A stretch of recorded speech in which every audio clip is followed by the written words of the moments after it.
സ്തോത്രം. കർത്താവിൻ്റെ പരിശുദ്ധമായ നാമം വാഴ്ത്തപ്പെടട്ടെ. അനുഗ്രഹീതമായ നല്ല നിമിഷങ്ങൾക്ക് കർത്താവിന് സകല മഹത്വവും സ്തുതിയും സ്തോത്രവും നൽകുന്നു.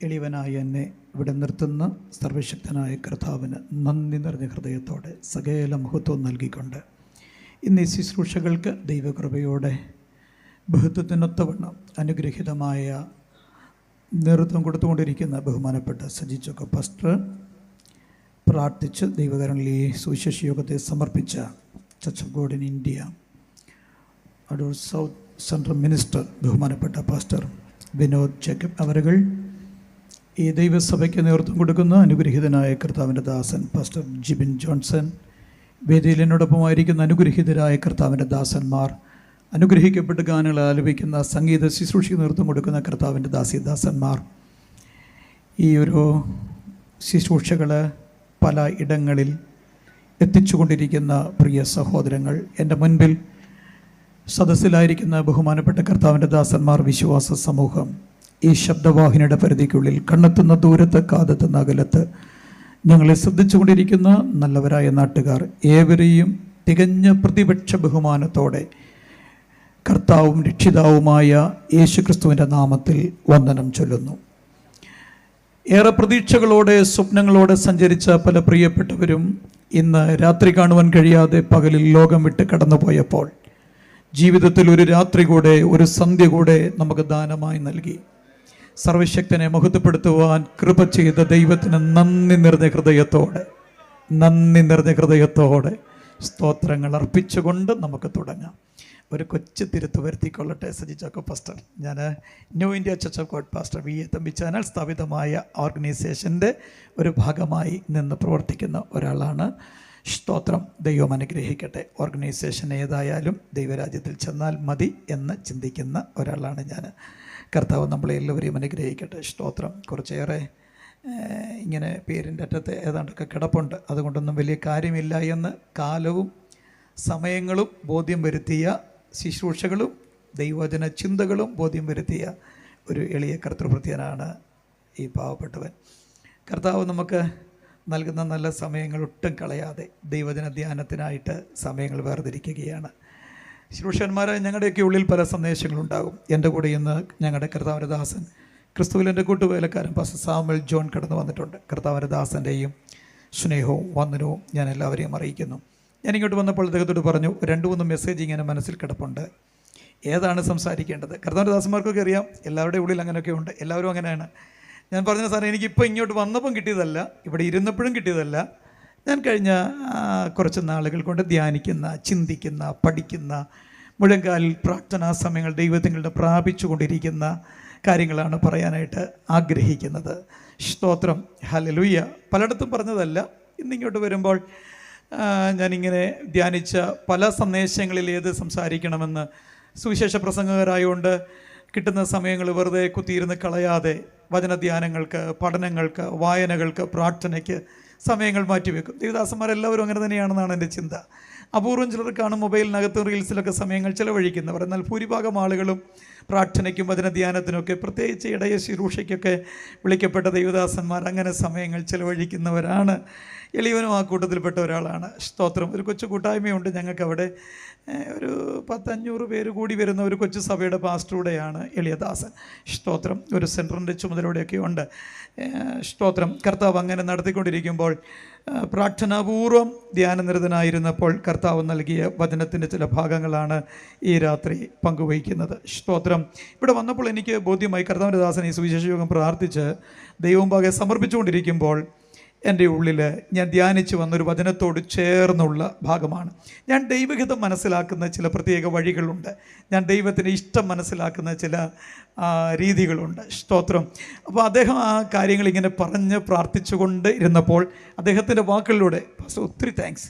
സ്തോത്രം. അദ്ദേഹത്തിൻ്റെ വാക്കുകളിലൂടെ ഇന്ന് എനിക്കിവിടെ സംസാരിക്കേണ്ട സന്ദേശം ഏതാണെന്ന് ഒരു ബോധ്യം കർത്താവ് വരുത്തി. അതോർത്ത് കർത്താവിന് സ്തോത്രം ചെയ്യുന്നു. ഹല്ലേലൂയ. 2 പത്രോസിൻ്റെ ലേഖനം, 2 Peter chapter 1 verses 12-14. 2 പത്രോസ് 1-ാം അധ്യായം 12 മുതൽ 14 വരെയുള്ള വാക്യങ്ങൾ ആരെങ്കിലും വായിക്കുമോ എങ്കിൽ ഏറ്റവും നന്നായിരുന്നു. സ്തോത്രം. 2 പത്രോസ് 1-ാം അധ്യായം 12 മുതൽ 14 വരെയുള്ള വാക്യങ്ങൾ. അതുകൊണ്ട് നിങ്ങൾ അറിഞ്ഞവരും ലഭിച്ച സത്യത്തിൽ ഉറച്ചു നിൽക്കുന്നവരും എന്ന് വരികിലും ഇത് നിങ്ങളെ എപ്പോഴും ഓർപ്പിപ്പാൻ ഞാൻ ഒരുങ്ങിയിരിക്കും.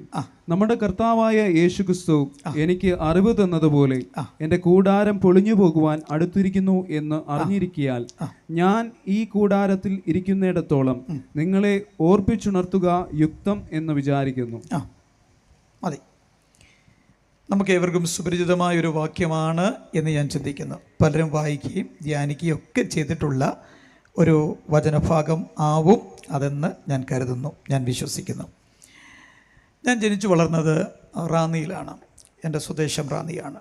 കർത്താവിൻ്റെ പ്രവർത്തനത്തോടുള്ള ബന്ധത്തിൽ കർമ്മമണ്ഡലം, ഇപ്പോൾ ട്രിവാൻഡ്രം, തമിഴ്നാട്ടിലേക്ക് ഒരു ബോർഡർ പ്രദേശമായ വെള്ളറട എന്ന സ്ഥലമാണ്. വെള്ളറട എന്ന സ്ഥലം കഴിഞ്ഞ 18 വർഷമായി അവിടെ ഒരു സഭയുടെ ശുശ്രൂഷകനായിട്ട് ആയിരിക്കുകയാണ്. കർത്താവ് അനുവദിച്ചാൽ ഈ വർഷം അവിടെ നിന്ന് മാറണം, അടുത്തൊരു പുതിയൊരു പയനിയർ വർക്ക് ചെയ്യണം എന്നുള്ള താല്പര്യത്തിലും പ്രാർത്ഥനയിലുമാണ്. ഞങ്ങളിങ്ങോട്ട് ഉള്ള യാത്രയിൽ കർത്തദാസനോട് അതൊക്കെ ഇങ്ങനെ പറഞ്ഞു വരികയായിരുന്നു. കർത്താവിന് വേണ്ടി നമ്മുടെ ആയുസ്സിൽ എന്തെങ്കിലും ഒന്ന് ചെയ്യണം, മാറാത്ത ഒരു സിഗ്നേച്ചർ, ആർക്കും വായിക്കാൻ കഴിയാത്ത ഒരു കയ്യൊപ്പ് നമ്മുടെ ജീവിതം കൊണ്ട് ഇട്ടിട്ട് കണ്ണടയണം എന്ന് ആഗ്രഹിക്കുന്ന ഒരുവനാണ് ഞാൻ. എൻ്റെ പ്രിയരോട് ഞാൻ അത് തന്നെ പ്രബോധിപ്പിക്കുക, അങ്ങനെ ആയിരിക്കണം.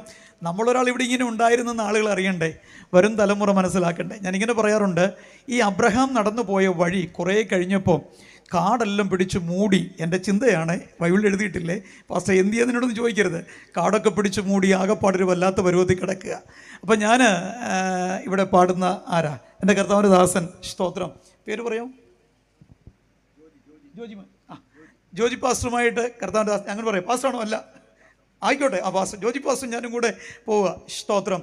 ഞങ്ങളുടെ കൂടെ ഇങ്ങനെ പോവുകയാണ്. ഞങ്ങളുടെ കയ്യിൽ 2 വെട്ടുകത്തിയൊക്കെ ഉണ്ട്, ഇരുമ്പായുധമൊക്കെ ഉണ്ട്. അതുകൊണ്ട് ഇങ്ങനെ വഴിയൊക്കെ വെട്ടി തെളിച്ച് കമ്പ് കൊണ്ട് അതൊക്കെ എടുത്തു മാറ്റി ഞങ്ങൾ പറയുകയാണ്. ഞാൻ അദ്ദേഹത്തോട് പറയും, ഈ വഴി ആരും പോയിട്ടില്ല കേട്ടോ. കൊളംബസ് അമേരിക്ക കണ്ടുപിടിച്ചതുപോലെ നമ്മൾ ആദ്യമായിട്ടൊരു വഴി കണ്ടുപിടിച്ച് പോവുകയാണ്. ഒരു പുതിയ സ്ഥലം നമ്മൾ കാണിക്കുക, തെളിച്ചു കൊടുക്കുക. കൊലുമ്പൻ സായിപ്പിന് ഇടുക്കി ഡാമിനുള്ള സംഭവമൊക്കെ കാണിച്ചു കൊടുത്തതുപോലെ ഞങ്ങളിങ്ങനെ പോവുക.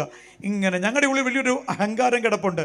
ആദ്യമായിട്ടൊരു വഴി കണ്ടുപിടിച്ച് വഴി വെട്ടിത്തെളിച്ച് പോകുന്നവർ എന്നൊരു ജാട, അങ്ങനെയാണല്ലോ ഇപ്പോഴത്തെ പുതിയ ഭാഷകളൊക്കെ, ഞങ്ങളുടെ ഉള്ളിൽ ഇങ്ങനെ കിടക്കുകയാണ്. ഞങ്ങളിങ്ങനെ അങ്ങോട്ട് പോകെ എന്തോ ഒരു നിർമ്മിതി കാണുന്നു.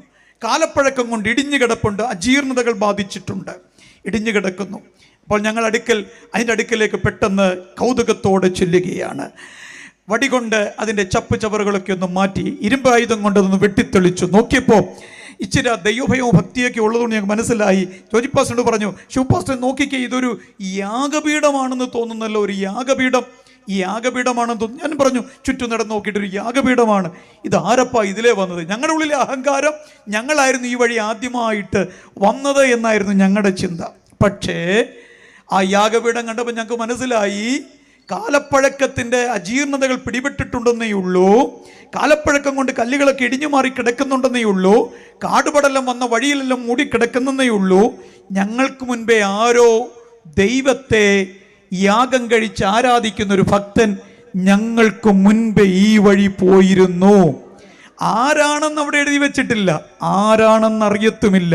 പക്ഷെ ദൈവത്തെ ആരാധിക്കുന്നൊരു മനുഷ്യൻ ഞങ്ങൾക്ക് മുൻപ് പോയിരുന്നു. അബ്രഹാമാകാം, ഇസഹാക്കാകാം, യാഗപീഠമൊക്കെ ഏറ്റവും കൂടുതൽ പണിത് ദൈവത്തെ ആരാധിച്ചിട്ടുള്ള ഒരു പിതാവ്, ഒരു ഭക്തൻ, വിശ്വാസികളുടെ പിതാവായ അബ്രഹാമാണല്ലോ. ഒരുപക്ഷെ അബ്രഹാം തന്നെയാകാം ഞങ്ങൾക്ക് മുൻപേ പോയ ഭക്തൻ. അവിടെ എഴുതി വെച്ചിട്ടില്ല, പക്ഷേ ആ യാഗപീഠം വിളിച്ചു പറയുന്നു, ഞങ്ങൾക്ക് മുൻപൊരാൾ ഈ വഴി പോയിരുന്നു. ഇന്ന് രാത്രി ഐത്തുവ ദൈവസഭയിലുള്ള പ്രിയപ്പെട്ടവരെ, ഈ ദേശത്തുള്ളവരെ, എന്നെ ശ്രദ്ധിച്ചു കൊണ്ടിരിക്കുന്നവരെ, നമ്മുടെ ജീവിതം കൊണ്ട് മായാത്തൊരു സിഗ്നേച്ചർ ഇട്ടിട്ട് പോകാൻ, കണ്ണടയും മുൻപ്, കല്ലറയ്ക്കകത്താകും മുൻപ് എനിക്കും നിങ്ങൾക്കും കഴിഞ്ഞാൽ അതെത്ര ശ്രേഷ്ഠമാണെന്നറിയാമോ? അടുത്തൊരു തലമുറ മനസ്സിലാക്കട്ടെ, കുടുംബത്തിൽ ഭക്തനായ ഒരപ്പച്ചനുണ്ടായിരുന്നു, സെന്ററിനകത്ത് ഭക്തനായ ഒരു അമ്മച്ചി ഉണ്ടായിരുന്നു, സെന്ററിനകത്ത് ഭക്തനായ ഒരു ദൈവദാസൻ ഉണ്ടായിരുന്നു. Church of God in India Adoor south സെന്ററിനകത്ത് ഭക്തനായ ഒരു ദൈവദാസൻ ഇന്ന സ്ഥലത്ത് കർത്താവിനെ ശുശ്രൂഷിച്ചിരുന്നു. പാട്ടുകാരുടെ കൂട്ടത്തിൽ ദൈവദാസന്മാരെ വ്യത്യസ്തയായ ഒരു പാട്ടുകാരൻ ഉണ്ടായിരുന്നു എന്നറിയട്ടെ. നമ്മുടെ ജീവിതം കൊണ്ട്, നമ്മുടെ ശുശ്രൂഷ കൊണ്ട്, നമ്മുടെ പ്രവർത്തനം കൊണ്ട് പേരുകൾ വേണ്ടപ്പ, പേരുകൾ കൊണ്ട് അറിയപ്പെടേണ്ടപ്പ, മറിച്ച് നമ്മുടെ പ്രവർത്തനങ്ങൾ കൊണ്ട്, പ്രവർത്തന മേഖലകൾ കൊണ്ട്, ശുശ്രൂഷ മേഖലകൾ കൊണ്ട് അറിയപ്പെടട്ടെ. അതിനായി താല്പര്യപ്പെടുന്നവർക്കായിട്ട് സ്തോത്രം. ഇത് പത്രോസിൻ്റെ ഒരു വാക്കാണ്. പത്രോസ്ലീഹ തൻ്റെ ഐഹിക ശുശ്രൂഷ വേളയിൽ പറഞ്ഞിരിക്കുന്ന ഒരു ദൈവജന ഭാഗമാണ് നമുക്കിവിടെ വായിക്കുവാനായിട്ട് കഴിഞ്ഞിരിക്കുന്നത്. വരമൊഴിയായി താൻ രേഖപ്പെടുത്തുന്ന വചനഭാഗം, അതുകൊണ്ട് നിങ്ങൾ അറിഞ്ഞവരും ലഭിച്ച സത്യത്തിൽ ഉറച്ചു നിൽക്കുന്നവരും എന്ന് വരികിലും ഇത് നിങ്ങളെ എപ്പോഴും ഓർപ്പിപ്പാൻ ഞാൻ ഒരുങ്ങിയിരിക്കും. നമ്മുടെ കർത്താവായ യേശുക്രിസ്തു എനിക്ക് അറിവ് തന്നതുപോലെ എൻ്റെ കൂടാരം പൊളിഞ്ഞു പോകുവാൻ അടുത്തിരിക്കുന്നു എന്ന് അറിഞ്ഞിരിക്കുക. ഞാൻ ഈ കൂടാരത്തിൽ ഇരിക്കുന്നിടത്തോളം നിങ്ങളെ ഓർപ്പിച്ചുണർത്തുക യുക്തമെന്ന് വിചാരിക്കുന്നു. കൂടാരം, നമ്മുടെ ഈ രാത്രിയിലെ അല്പസമയത്തെ ധ്യാനം അതാണ് കൂടാരം. ഞാൻ പറയുന്ന കൂടാരം എവിടെയെങ്കിലും കാണപ്പെടുന്ന കൊച്ചു കൊച്ചു ഹട്ടുകളല്ല, മറിച്ച് എൻ്റെയും നിങ്ങളുടെയും വിലയേറിയ ആത്മാവിനെ താങ്ങി നിർത്തിയിരിക്കുന്ന ശരീരമാകുന്ന മൺകൂടാരത്തെക്കുറിച്ചാണ് എളിയദാസൻ ഈ രാത്രി അല്പസമയം നിങ്ങളോട് സംഭാഷിക്കാൻ ആഗ്രഹിക്കുന്നത്. ശരീരമെന്ന മൺകൂടാരം, സകല ലോകത്തെക്കാളും വിലയേറിയ ഒരാത്മാവ് ഈ കൂടാരത്തിനകത്തിരിക്കുകയാണ്. അതിനെ താങ്ങി നിർത്തുന്ന ഒന്ന് മാത്രമാണല്ലോ നമ്മുടെ മൺകൂടാരം. പത്രോസ് പറയുകയാണ്, എനിക്ക് യേശുക്രിസ്തു ഒരു സൂചന തന്നു, എൻ്റെ കൂടാരം പൊളിയാനുള്ള കാലം ആയിരിക്കുന്നു. അത് ഞാൻ എൻ്റെ ജീവിതത്തിൻ്റെ ചില ലക്ഷണങ്ങൾ കൊണ്ട് മനസ്സിലാക്കുന്നു. എനിക്ക് അറിവ് തന്നതുപോലെ ആ അറിവിൻ്റെ പൂർത്തീകരണം ആയിരിക്കുന്നു എന്ന് ഞാൻ മനസ്സിലാക്കുന്നു എന്ന് പത്രോസ് പറയുന്നതാണ് ആ വാക്യം. അത്രയേ ഉള്ളൂ. അപ്പോൾ നമ്മൾ ചോദ്യങ്ങളിൽ നിന്ന് തുടങ്ങുക. ചോദ്യങ്ങൾ ചോദിക്കുന്നത് പൊതുവെ നല്ലതാണോ എന്നെനിക്കറിയില്ല, പക്ഷേ എൻ്റെ ഒരു ശൈലി അതാണ്. ഒരു ചോദ്യത്തിൽ നിന്ന് തുടങ്ങുകയാണ്. എൻ്റെ ചോദ്യത്തിൽ തുടങ്ങിയ മക്കളെ പേര് പറയാമോ? ഉറക്കെ. ഹെബ്സൻ. ഹെബ്സനോട് ഞാൻ ചോദിക്കാം, പേടിക്കൊന്നും ചെയ്യരുത്. കർത്താവ് ദീർഘായുസ് എന്ന് കർത്താവിൻ്റെ ഇവിടെ താമസിച്ചാൽ മക്കളെയും കൊച്ചുമക്കളെയും ഒക്കെ കണ്ണടയത്തുള്ളേ കേട്ടോ. ഇപ്പോഴേ കിടന്ന് സന്തോഷിക്കുന്നു വേണ്ട. വാസു പറഞ്ഞിട്ടുണ്ട്, പ്രചരൊന്നുമല്ല. ഹെബ്സനോട് ഞാൻ ചോദിക്കുക, ഇന്ന് രാത്രി കർത്താവ് പറയുക, നിങ്ങൾ ചിരിക്കൊന്നും വേണ്ട കേട്ടോ, അങ്ങോട്ടും വരും ചിലപ്പോൾ ഡോസ്. സ്തോത്രം. ഹെബ്സനോട് ദൈവത്തിൻ്റെ ആത്മാവ് ഇന്ന് രാത്രി വന്നിട്ട് പറയുക, അല്ലെ ദൈവം വന്നിട്ട് പറയുക, ഹെബ്സൻ ഇവിടെ അടുത്തുള്ള സ്ഥലം ഏതാ, മല ഏതാണെന്ന് എനിക്കറിയില്ല, വല്ല തീർത്ഥാടന കേന്ദ്രം ഉണ്ടോ എന്ന് എനിക്കറിയില്ല. ഉണ്ടോ പാസ് ജിമിൻ? പാസ് ഇല്ല. അടുത്തുള്ള ഏതെങ്കിലും തീർത്ഥാടന സ്ഥലം ഉണ്ടെന്ന് വിചാരിക്കുക. ഈസ്റ്റർ സമയത്തൊക്കെ കയറിപ്പോകുന്നത് കുരിശിൻ്റെ വഴിയിലുള്ളൊരു സ്ഥലം ഉണ്ടെന്ന് വിചാരിക്കുക. അവിടോട്ട് നാളെ രാവിലെ 10 മണിക്ക് നീ കയറി വരണം. 10 മണിക്ക് നീ കയറി വരണം. അവിടെ വെച്ച് നീ മരിക്കും. പേടിക്കില്ലേ? അവിടെ വെച്ച് നീ മരിക്കും, തിരിച്ചൊരു പോക്കില്ല എന്ന് ദൈവം വന്ന് പറഞ്ഞാൽ പോമോ? ജോജിപ്പാസേ, എന്തിനാ അങ്ങോട്ട് നോക്കിച്ചിരിക്കുന്നത്? ഞാൻ താങ്കളോട് ചോദിക്കുക. ഇന്ന് രാത്രി ദൈവം വന്ന് പാസ്റ്ററോട് പറയുക, നാളെ 10 മണിയാകുമ്പോൾ നീ കൊട്ടാരക്കര ജംഗ്ഷനിൽ വരണം. നാളെ രാവിലെ 10 മണിക്ക് കൊട്ടാരക്കരയിൽ വരണം. അത് നമ്മ സ്ഥലം എല്ലാവർക്കും അറിയാലോ. അവിടെ വെച്ച് അദ്ദേഹത്തിന് ആരെങ്കിലും ഇരിപ്പുണ്ട്, പേടിക്കരുത്. എക്സാമ്പിളാ, ഉദാഹരണ. ദൈവമക്കൾ എന്തിനാ ഇതിനെ പേടിക്കുന്നത്? 10 മണിക്ക് നീ അവിടെ വെച്ച് തീരും. തിരികെ ഒരു യാത്ര ശുശ്രൂഷിക്കുന്ന സഭയിലോട്ടില്ല, കുടുംബത്തിലോട്ടില്ല, ജീവിതത്തിലോട്ടില്ല. കൊട്ടാരക്കരയിൽ 2 കാലിൽ വന്നതുപോലെ തിരിച്ചു നിനക്കൊരു പോക്കില്ല എന്ന് പറഞ്ഞാൽ ജോജി പാസ്റ്റർ പോകുമോ? പ്രീസലോട് പറയാനല്ല ഞാൻ ചോദിച്ചത്. ജോജി പാസ്റ്റർ പോകുമോ? എൻ്റെ ദേവദാസന്മാർ ഇതിനൊക്കെ ഇച്ചിരി പ്രായമൊക്കെ ഉള്ളവർ ഇരിക്കുന്നതുകൊണ്ടൊക്കെയാണ് സ്തോത്രം ഞാൻ അവരിലേക്ക് തിരിയാഞ്ഞത്. കാരണം നമ്മൾ ബഹുമാനിക്കണമല്ലോ, ബഹുമാനം കൊടുക്കേണ്ടവരെ ആദരിക്കണമല്ലോ. അതുകൊണ്ട് എൻ്റെ സദസ്സിനോട് ഞാൻ ചോദിക്കുന്നു, നിങ്ങളിൽ ആരോടെങ്കിലും ഒരാളോട് ഈ രാത്രി ദൈവത്തിൻ്റെ ദൂതൻ അല്ലെങ്കിൽ പരിശുദ്ധ ആത്മാവ് വന്നിട്ട് പറയുക, നാളെ 10 മണിക്ക് അല്ല 12 മണിക്ക് 1 മണിക്ക് ഇന്ന സ്ഥലത്തോട്ട് വരണം, അവിടെ വെച്ച് നിങ്ങൾ മരിക്കും, തിരിച്ചൊരു യാത്രയില്ല ജീവിതത്തിലോട്ട് എന്ന് പറഞ്ഞാൽ നമ്മളിൽ എത്ര പേർ പോകും? ഒന്ന് രണ്ട് കൈകൾ ഞാൻ കാണുന്നു, പുറകിൽ നിന്ന് ഒന്ന് രണ്ട് കൈകളൊക്കെ. ചിലരൊക്കെ സ്തോത്രം പറയും. ആത്മാർത്ഥമായിട്ടാണോ, ശരിയായിട്ടാണോ? ഞങ്ങളത് പ്രാർത്ഥിച്ച് നോക്കട്ടെ. എന്താ നമ്മൾ ചെയ്യുന്നത്? ഭൂരിഭാഗം ആളുകളും ഒരു പൊതുസ്ഥലത്തിൻ്റെ പരിമിതിയിൽ നിന്നുകൊണ്ട് പറഞ്ഞ് ഞാൻ അവിടെ അവസാനിപ്പിക്കട്ടെ. സ്തോത്രം. ഭൂരിഭാഗം ആളുകളും അടുത്ത ചില പാസ്റ്റർമാരെയൊക്കെ വിളിക്കും, ഞാൻ ഇങ്ങനൊരു ശബ്ദം കേട്ടു, നേരെ ചൊവ്വോ, കൊള്ളാവുന്നതാണോ, അല്ലെ കറക്റ്റാണോ, ദൈവം തന്നെയാണോ, ഒന്ന് പ്രാർത്ഥിച്ച് നോക്കിയിട്ട് പറഞ്ഞേ. പിന്നെ ശാസനയായി, ഭർസനയായി, അതായി ഇതായി, വെട്ടായി, ബന്ധനമഴിക്കലായി, തകർക്കലായി, എൻ്റെ പൊന്നെ എന്നോ പുകിലായിരിക്കും. പല ആളുകളും അതിന് തയ്യാറാവില്ല എന്നാണ് ഞാൻ ഈ കാലഘട്ടത്തിലെ ഒരു ആത്മീയത വെച്ച്, സ്പിരിച്വാലിറ്റി വെച്ച് മനസ്സിലാക്കുന്നത്. എന്നാൽ കഴിഞ്ഞ തലമുറയുടെ വിശ്വാസത്തിൽ ഞാൻ ഊറ്റം കൊള്ളുകയല്ല, അതിനകത്ത് പോരായ്മകളുണ്ട്. എന്നാൽ നമ്മുടെ മാതാപിതാക്കളിൽ പലരും അങ്ങനെ ഒരു ശബ്ദം കേട്ടാൽ തിരിഞ്ഞു നിൽക്കത്തില്ല, തിരിഞ്ഞൊരു ചോദ്യം ചോദിക്കത്തില്ല. അവർ റെഡിയാണ് അവിടെ പോകാൻ. അവർ ജീവിച്ചത് തന്നെ അങ്ങനെ ഒരു ശബ്ദം കേൾക്കുന്നതിന് വേണ്ടിയിട്ടായിരുന്നു. മനസ്സിലാകുന്നു? ഞാൻ അടുത്തൊരു കൊച്ചുദാഹരണം കൂടെ പറയുക. ഇന്ന് അല്ലെങ്കിൽ നാളെ നിങ്ങളുടെയൊക്കെ മൊബൈലിനകത്ത് ഒരു കൊച്ചു SMS വരിക, അല്ലെങ്കിൽ വാട്സാപ്പിൽ, അല്ല നിങ്ങളുടെ മെസ്സഞ്ചറിൽ, അല്ല ട്വിറ്ററിൽ, നിങ്ങളുടെ ടെലിഗ്രാമിൽ ഒരു മെസ്സേജ് വരികയാണ്, ജാനുവരി മാസം 1-ാം തീയതി രാത്രി കർത്താവായ യേശുക്രിസ്തു മടങ്ങി വരും. നിങ്ങൾ എന്നാ ചെയ്യും? മക്കളെ എന്നാ ചെയ്യും? ഒന്നും ചെയ്യത്തില്ല, ഇങ്ങനെ ഇരിക്കും. എൻ്റെ പാസ്റ്റർ ഞാൻ എന്നെ ചെയ്യാനാ? ജാനുവരി 1-ന് കർത്താവ് വരും, യേശുക്രിസ്തുവിൻ്റെ 2ാമത്തെ മടങ്ങി വരവ് ഉണ്ടാകും. അങ്ങനൊരു സന്ദേശം നിങ്ങളുടെ മെയിലിൽ വന്നാൽ, നിങ്ങളുടെ ഫോണിൽ വന്നാൽ, നിങ്ങൾ ഉപയോഗിക്കുന്ന സോഷ്യൽ മീഡിയയുടെ ഏതെങ്കിലും ഒരു ആപ്പിലൂടെ നിങ്ങൾക്ക് ലഭിച്ചാൽ നിങ്ങൾ എന്നാ ചെയ്യും? കുറച്ച് പേർക്ക് ഫോർവേഡ് ചെയ്യും, അല്ലേ? കുറച്ച് പേർക്ക് അയച്ചു കൊടുക്കും. അറിയാത്ത ആരെങ്കിലും ഉണ്ടെങ്കിൽ കിട്ടിക്കോട്ടെ എന്ന് വിചാരിച്ച് അയച്ചു കൊടുക്കും. സ്നാനപ്പെടാത്തവരാണെങ്കിൽ പെട്ടെന്ന് സ്നാനപ്പെടും. സ്നാനപ്പെടാത്തവർ പെട്ടെന്ന് അതിനു വേണ്ടിയുള്ള പരിപാടിയാകും. ദശാംശം പിടിച്ചു വെച്ചിട്ടുള്ളവരാണെങ്കിൽ പെട്ടെന്ന് അതെല്ലാം കൊണ്ട് ക്ലിയർ ആക്കും. മിണ്ടാതിരിക്കുന്നവരൊക്കെ പെട്ടെന്ന് അങ്ങോട്ടും ഇങ്ങോട്ടും ഫോൺ ചെയ്ത് പറഞ്ഞ് മിണ്ടും. കാരണം നിരപ്പായില്ലെങ്കിൽ സ്വർഗത്തിൽ അബദ്ധത്തിൽ കാണാൻ പോകാതിരുന്നാലോ, കൈവിടപ്പെട്ടാലോ കാര്യങ്ങളെല്ലാം ക്രമീകരിക്കും. ഞാൻ ഈ ചോദ്യം കുമളിയിലെ ചർച്ച് ഓഫ് ഗോഡിന് തന്നെ ശുശ്രൂഷകന്മാരുടെ ഒരു മീറ്റിങ്ങിൽ ചോദിച്ചു. അവിടെ വയോധികനായ ഒരു ദൈവദാസൻ ഇരിപ്പുണ്ടായിരുന്നു. ഇന്ന് അദ്ദേഹം നിത്യതയില്ല, ഞാൻ പേര് പരാമർശിക്കുന്നില്ല. ഇച്ചിരി നരച്ച താടിയൊക്കെയുള്ള ഒരു നല്ല അപ്പച്ചൻ, നല്ല ആരോഗ്യ ദൃഢഗാത്രനായ ഒരു മനുഷ്യൻ, പ്രായം ശരീരത്തെ ബാധിച്ചിട്ടും അത് തളർത്താത്ത മനസ്സുള്ളൊരു ദൈവമനുഷ്യൻ. സ്തോത്രം. 80 പിന്നിട്ട ഒരാൾ. ആ ദൈവമനുഷ്യൻ, ഞാൻ പലരോടും ചോദിച്ചു, ദൈവദാസിമാരെ എന്നാ ചെയ്യും? ശുശ്രൂഷന്മാരുടെ ഒരു മീറ്റിംഗാ. പലരും പല ആൻസർ പറഞ്ഞു. അദ്ദേഹം ഏറ്റവും പുറകിൽ എഴുന്നേറ്റിട്ട് ചോദിച്ചു, ഞാൻ ആൻസർ ചെയ്യട്ടെ? ഞാൻ പറഞ്ഞു യെസ്. സ്തോത്രം.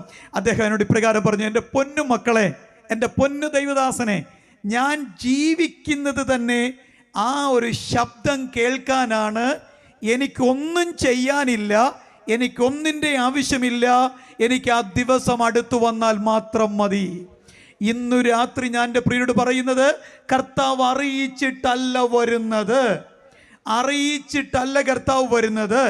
അറിയിച്ചിട്ട് വരുമ്പോഴുള്ള കാര്യമാണ് ഞാൻ ഈ പറഞ്ഞത്. അതൊരിക്കലും സംഭവിക്കത്തില്ല. അപ്പോൾ എൻ്റെ ചോദ്യം, അറിയിച്ചിട്ട് വരുമ്പോഴാണ് ഒരുങ്ങാനും ക്രമീകരണം വരുത്താനൊക്കെ പറ്റുന്നത്. അപ്പോൾ അറിയിക്കാതെ വന്നാൽ നമ്മൾ എത്ര പേര് പോകും? അറിയിക്കാതെ വന്നാൽ നമ്മളിൽ എത്ര പേര് പോകും? അവിടെ ഒരൊറ്റ അപ്പച്ചനെ ആൻസർ ചെയ്തുള്ളൂ, ഞാൻ ജീവിക്കുന്നത് തന്നെ ആ ശബ്ദം കേൾക്കുന്നതിന് വേണ്ടിയാണ്, ആ സന്ദേശം കേൾക്കുന്നതിന് വേണ്ടിയാണ്. ഈ രാത്രി ഞാൻ പറഞ്ഞു തുടങ്ങുന്നു, ഇപ്പോൾ മരിക്കുമെന്ന് കേട്ടിട്ട് അവിടേക്ക് കയറിച്ചെന്ന 2 മനുഷ്യരെ ഞാൻ വേഗത്തിൽ ഒന്ന് ചൂണ്ടിക്കാണിക്കട്ടെ. ആവർത്തന പുസ്തകം 32-ാം അധ്യായം 48 മുതലുള്ള വാക്യങ്ങൾ ആരെങ്കിലും ദൈവദാസന്മാർ, ദൈവകുഞ്ഞുങ്ങളൊന്ന് വായിച്ച് സഹായിക്കാമോ? ആവർത്തന പുസ്തകം, ഞാൻ പറയുന്ന ബൈബിൾ തന്നെയാണോ എന്ന് അറിയണമല്ലോ. ആവർത്തന പുസ്തകം 32:48 മുതൽ താഴോട്ട്. അന്ന് തന്നെ യഹോവ മോശയോട് അരുളി ചെയ്തത്, നീ യെരിഹോവിനെതിരെ മോവാബ് ദേശത്തുള്ള ഈ അബാരീം പർവ്വതത്തിൽ നെബോ മലമുകളിൽ കയറി ഞാൻ ഇസ്രായേൽ മക്കൾക്ക് അവകാശമായി കൊടുക്കുന്ന കനാൻ ദേശത്തെ നോക്കി കാണുക. നിന്റെ സഹോദരനായ അഹരോൻ ഹോർ പർവ്വതത്തിൽ വെച്ച് മരിച്ച് തന്റെ ജനത്തോട് ചേർന്നതുപോലെ നീ കയറുന്ന പർവ്വതത്തിൽ വെച്ച് നീയും മരിച്ച് നിന്റെ ജനത്തോട് ചേരും. മതി, ബാക്കിയൊക്കെ ഞാൻ പറഞ്ഞു വിടാം. സ്തോത്രം. ദൈവം മോശയെ വിളിച്ചിട്ട് പറയുക, ദൈവപുരുഷനെ വിളിച്ചിട്ട് പറയുക, നീ എങ്ങോട്ട് വരണം? നെബോയുടെ മുകളിലുള്ള പിസ്ഗായിലേക്ക് കയറി വരണം. മോശയോട് ദൈവം പറയുക, മോശേ, നിനക്ക് അവിടെ നിന്ന് തിരിച്ചൊരു മടങ്ങിപ്പോക്കില്ല. എന്നോട് ദൈവം പറയുക, നീ ഇന്ന് പ്രസംഗിക്കുവാൻ ഐത്തോട്ടുവായിലോട്ട് വരണം. ഐത്തോട്ടുവ ഷിബു, ഐത്തോട്ടുവായിലെ ആ സ്റ്റേജിൽ നിന്ന് നിനക്ക് തിരിച്ചൊരു മടക്കയാത്ര വെള്ളറടയിലേക്ക്, ചെമ്പൂരേക്ക്, ട്രിവാൻഡ്രത്തേക്ക് ഇല്ല എന്ന് പറഞ്ഞാൽ ഞാൻ ഇങ്ങോട്ട് വരുമായിരുന്നോ? എൻ്റെ ഉള്ളിൽ മുഴങ്ങുന്ന ചോദ്യമാണ്. മോശസിനോട് ദൈവം പറയുകയാണ്, നീ തിരിച്ചു വരത്തില്ല, തിരിച്ചിറങ്ങത്തില്ല. ഇനി ഇസ്രായേലിലെ പ്രഭുക്കന്മാരുടെ മുഖം നീ കാണത്തില്ല. ഇസ്രായേലിന്റെ സമാഗമന കൂടാരത്തിനകത്ത് നീ കയറത്തില്ല. ഒരു ശുശ്രൂഷ നിനക്കിനി അവിടെ ചെയ്യാനില്ല, ആലോചന പറഞ്ഞു കൊടുക്കാനില്ല. നീ നെബോയുടെ മുകളിലേക്ക് കയറി വരണം, പിസ്ഗയുടെ മുകളിൽ വരണം. അവിടെ വെച്ച് നിന്നെ ഞാൻ കനാൻ ദേശം മൊത്തം ഒന്ന് കാണിക്കും. 4 ദിക്കിലോട്ട് നീ നോക്കിക്കോണം, നോക്കി കണ്ടോണം. അവിടെ വെച്ച് നീ മരിച്ച് അടക്കപ്പെട്ട് ജനത്തോട് ചേരും. മോശ പിസ്ഗയുടെ മുകളിലേക്ക് കയറി, അമാന്തിച്ചില്ല, താൻ പരിഭ്രമിച്ചില്ല, ആരോടും സന്ദേശം പാസ് ചെയ്തില്ല, ഫോർവേഡ് ചെയ്തില്ല, ആരെയും അറിയിച്ചില്ല. എൻ്റെ ചിന്ത, അവൻ്റെ നട്ടൽ എന്തുമാത്രം ബലമുള്ളതായിരിക്കും, അവൻ്റെ ആത്മീക തൻ്റെ ഇടം എന്തുമാത്രം ദൃഢമായിരിക്കും. ഇത് ദൈവമക്കളോടുള്ള ആലോചനയാണ്. നോക്കിക്കേ പ്രിയപ്പെട്ടവരെ, സ്തോത്രം. അവൻ നിന്ദിക്കപ്പെട്ടിടത്ത് മാനിക്കുമെന്ന് പറഞ്ഞാൽ സന്തോഷമാണ്, തകർക്കപ്പെട്ടിടത്ത് പണിയുമെന്ന് പറഞ്ഞാൽ സന്തോഷമാണ്, മഞ്ഞ പെയ്യുന്ന നാട്ടിലേക്ക് കൊണ്ടുപോകുമെന്ന് പറഞ്ഞാൽ സന്തോഷമാണ്, വഴി തുറക്കുമെന്ന് പറഞ്ഞാൽ സന്തോഷമാണ്, രോഗം സൗഖ്യമാകുമെന്ന് കേൾക്കുമ്പോൾ സന്തോഷമാണ്. എങ്ങാനും അതൊക്കെ നടന്നില്ലെങ്കിൽ ദൈവത്തെ ആരാധിക്കുന്ന ഞാനും നിങ്ങളും എന്നാ ചെയ്യും പ്രിയരെ? സ്തോത്രം. തിരിച്ചൊരു ജീവിതത്തിലേക്ക് മടക്കയാത്ര ഇല്ല എന്ന് കേട്ടിട്ട്, വന്ന കാലുകളിൽ നീ തിരിച്ചിറങ്ങത്തില്ല എന്നുള്ള ദൈവശബ്ദം കേട്ടിട്ട് ധൈര്യത്തോടെ മോശ കയറി ചെല്ലുകയാണ് പിസ്ഗയുടെ മുകളിലേക്ക്. തൻ്റെ കൂടാരം അവിടെ അഴിയുമെന്ന്, തൻ്റെ കൂടാരം അവിടെ പൊളിയുമെന്ന് ദൈവം പറയുമ്പോൾ അവിടേക്ക് കയറി ചെല്ലാൻ ആ മനുഷ്യൻ കാണിച്ച തൻ്റെ ഇടത്തിന് എനിക്കും നിങ്ങൾക്കും എന്നാ പേര് വിളിക്കാൻ പറ്റും? ഞാൻ ജോജി പാസ്റ്ററേയും പ്രിയ മോനെയും വെച്ച് ഉദാഹരണം വെച്ച് ചോദിച്ചു, നമ്മൾ കയറി ചെല്ലുമോ എന്ന്. ഇന്ന് രാത്രി ഇനി സഭ പറ, നമ്മൾ കയറി ചെല്ലുമോ? കുഞ്ഞെ, ഇന്ന നേരത്ത് നിന്റെ കൂടാരം അഴിയാൻ പോവുകയാ എന്ന് പറഞ്ഞാൽ ഞാനും നിങ്ങൾ ധൈര്യപ്പെടുമോ? എന്നെ കേൾക്കുന്ന സ്നേഹിതരെ, ക്രിസ്ത്യാനിയുടെ കൂടാരം പൊളിയും, ഹിന്ദു സ്നേഹിതരുടെ കൂടാരം പൊളിയും, മുസ്ലിം സ്നേഹിതരുടെ കൂടാരം പൊളിയും, ജൈനന്റെയും പാസിയുടെയും കൂടാരം പൊളിയും. ജാതി മത വർഗ വർണ്ണ വ്യത്യാസമന്യേ സകല മാനവരാശിയുടെയും ശരീരമെന്ന കൂടാരം അഴിയാനുള്ളതാണ്, പൊളിയാനുള്ളതാണ്. ഒരു മനുഷ്യന്റെ പോലും ശരീരമെന്ന കൂടാരം പൊളിയാതിരിക്കില്ല. ഇനി അബദ്ധത്തിൽ പൊളിയാതിരിക്കണമെങ്കിൽ കർത്താവിൻ്റെ വരവ് സംഭവിക്കണം, നമുക്ക് രൂപാന്തരം കിട്ടണം. ഈ രാത്രി എൻ്റെ ചോദ്യം ഇതാണ്, നമ്മൾ കർത്താവ് പറഞ്ഞാൽ, കൂടാരം പൊളിയുമെന്ന് പറഞ്ഞാൽ, അഴിയുമെന്ന് പറഞ്ഞാൽ, തൻ്റെ ഇടത്തോടെ ആകട്ടെ കർത്താവേ, കർത്താവേ എന്ന് പറയുന്ന എത്ര പേരുണ്ട്?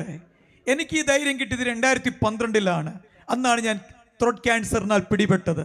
ഫസ്റ്റ് ബയോപ്സി റിപ്പോർട്ട് എൻ്റെ കയ്യിൽ കിട്ടുമ്പോൾ ഒന്ന് വിരണ്ടു, ഒന്ന് പേടിച്ചു. ട്രിവാൻഡ്രം കിംസ് ഹോസ്പിറ്റലിൽ വെച്ച് ഒന്ന് ഭയന്നു പോയി. സ്തോത്രം. ഇന്ന് 2012 ഈ 2025 തീരാൻ തുടങ്ങുന്നു. 2026 ദൈവം അനുവദിച്ചാൽ ഫെബ്രുവരി 5 ആകുമ്പോൾ 50 എന്നുള്ള സംഖ്യ ഞാൻ പിന്നിടും. ആ സംഖ്യ ഞാൻ താണ്ടും. മനസ്സിലായി കാണും. കുറച്ചുകൂടെ പുറകിൽ 2012 കുഞ്ഞുങ്ങളൊക്കെ 2 മക്കളാ ഉള്ളത്, ഒന്നുമാകാതിരിക്കുന്നൊരു സമയം. ശബ്ദം നിന്നുപോയി. ഷോമനുട്ടി പാസ്റ്റർക്ക് അറിയാം, ശബ്ദം നിന്നുപോയി. ബ്ലഡ് വൊമിറ്റ് ചെയ്യാൻ തുടങ്ങി. ഇനി നീ ജീവിതത്തിലേക്ക് തിരികെ വരികയില്ല എന്ന് എന്നോട് ഉള്ളിൽ ആരൊക്കെയോ മന്ത്രിക്കാൻ തുടങ്ങി. കയ്യിലെ മെഡിക്കൽ റിപ്പോർട്ടുകൾ ഭയപ്പെടുത്താൻ തുടങ്ങി. അറിയപ്പെടുന്ന ഒരു ENT സ്പെഷ്യലിസ്റ്റ് അന്ന് ആ ഹോസ്പിറ്റലിൽ അദ്ദേഹം പറഞ്ഞു, എൻ്റെ മിസ്സസിനെ വിളിച്ച്, ശബ്ദം തിരിച്ചു കിട്ടുമെന്ന് വിചാരിക്കരുത്. എൻ്റെ മിസ്സസ് ലിജി, അവളെ അങ്ങനെ ഇനി വിളിക്കാൻ പറ്റില്ലല്ലോ. എൻ്റെ പൊന്നോമനകൾ 2 പേർ, എൻ്റെ രക്തത്തിൽ പിറന്നവർ, ദൈവം ദാനമായി തന്നവർ, അവരെ ഇനി പേര് ചൊല്ലി വിളിക്കാൻ പറ്റില്ലല്ലോ. എൻ്റെ സഹോദരങ്ങൾ, സഭയിലെ വിശ്വാസ സമൂഹം, എൻ്റെ അപ്പ, എൻ്റെ അമ്മ, എൻ്റെ കൂടപ്പിറപ്പുകൾ, എനിക്ക് വേണ്ടപ്പെട്ടവർ, അവരുടെ പേര് ചൊല്ലി ഒന്ന് വിളിക്കാൻ പറ്റില്ലല്ലോ. ആരെങ്കിലും ഒന്ന് ഫോൺ ചെയ്താൽ ഇനി ഹലോ വെക്കാൻ പറ്റില്ലല്ലോ. കർത്താവേ സ്തോത്രമെന്ന് പറയാൻ പറ്റില്ലല്ലോ. ചിന്തകൾ പലതും എന്നെ വേട്ടയാടാൻ തുടങ്ങി. ഉറക്കം നഷ്ടപ്പെട്ടു. ഭയവും ഭീതിയും എന്നെ പിടികൂടി. ഞാൻ ഒത്തിരി വിശ്വാസത്തിൻ്റെ വാക്കുകൾ ഇല്ലാത്തതൊന്നും പറയുന്നില്ല.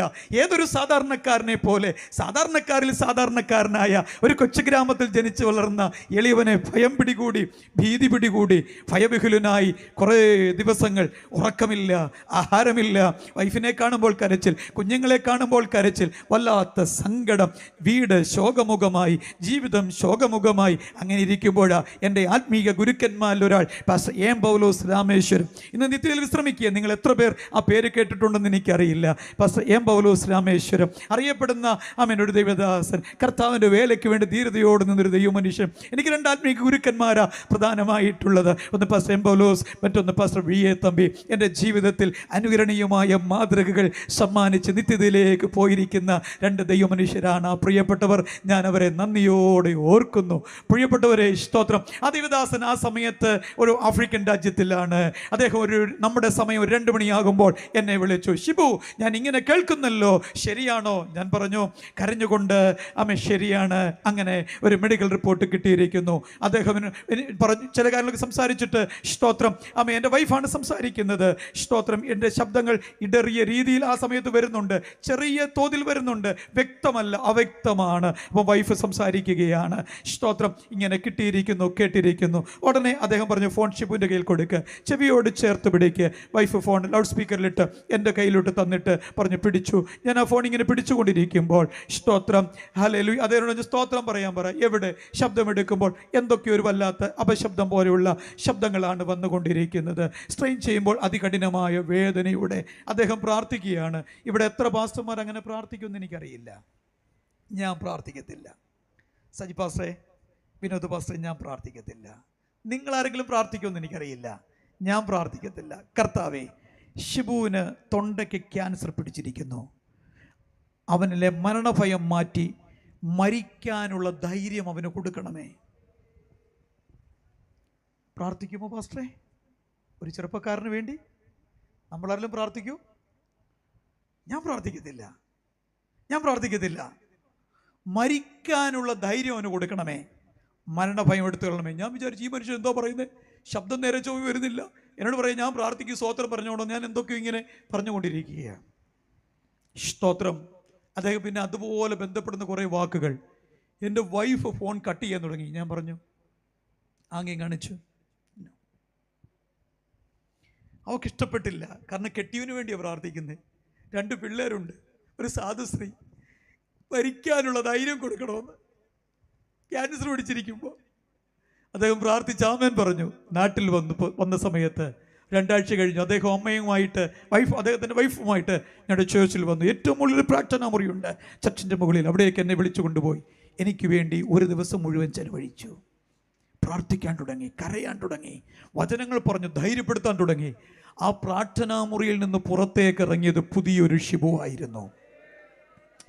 മരണഭയം മാറിയ ഷിബു ആയിരുന്നു.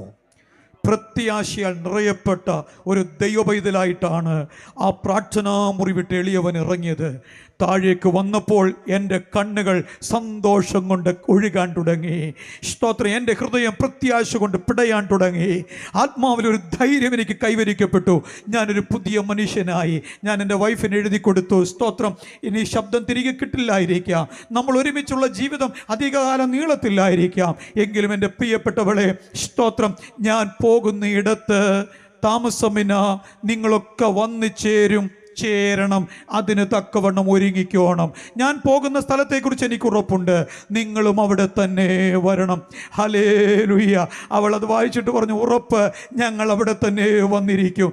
ഇന്ന് രാത്രി എന്നെ കേട്ടുകൊണ്ടിരിക്കുന്ന എൻ്റെ പ്രിയരോട് ഞാൻ പറയുന്നു, ക്രിസ്ത്യാനി മരണത്തെ പേടിക്കുന്നില്ല, ക്യാൻസറിനെ പേടിക്കുന്നില്ല, പ്രശ്നങ്ങളെ പ്രതിസന്ധികളെ പേടിക്കുന്നില്ല. എനിക്കും നിങ്ങൾക്കൊരു രോഗം വന്നോ, മാറിയില്ലെങ്കിൽ എന്നാ ചെയ്യുമെന്നേ, എനിക്കും നിങ്ങൾക്കൊരു പ്രശ്നം വന്നോ, മാറിയില്ലേ എന്നാ ചെയ്യുമെന്നേ. നമ്മൾ പോകുന്ന വഴിയിൽ ഒരു അപകടമുണ്ടായി, നമ്മൾ ഈ ലോകം വിട്ടങ്ങ് മാറി, എന്നാ ചെയ്യുമെന്നേ.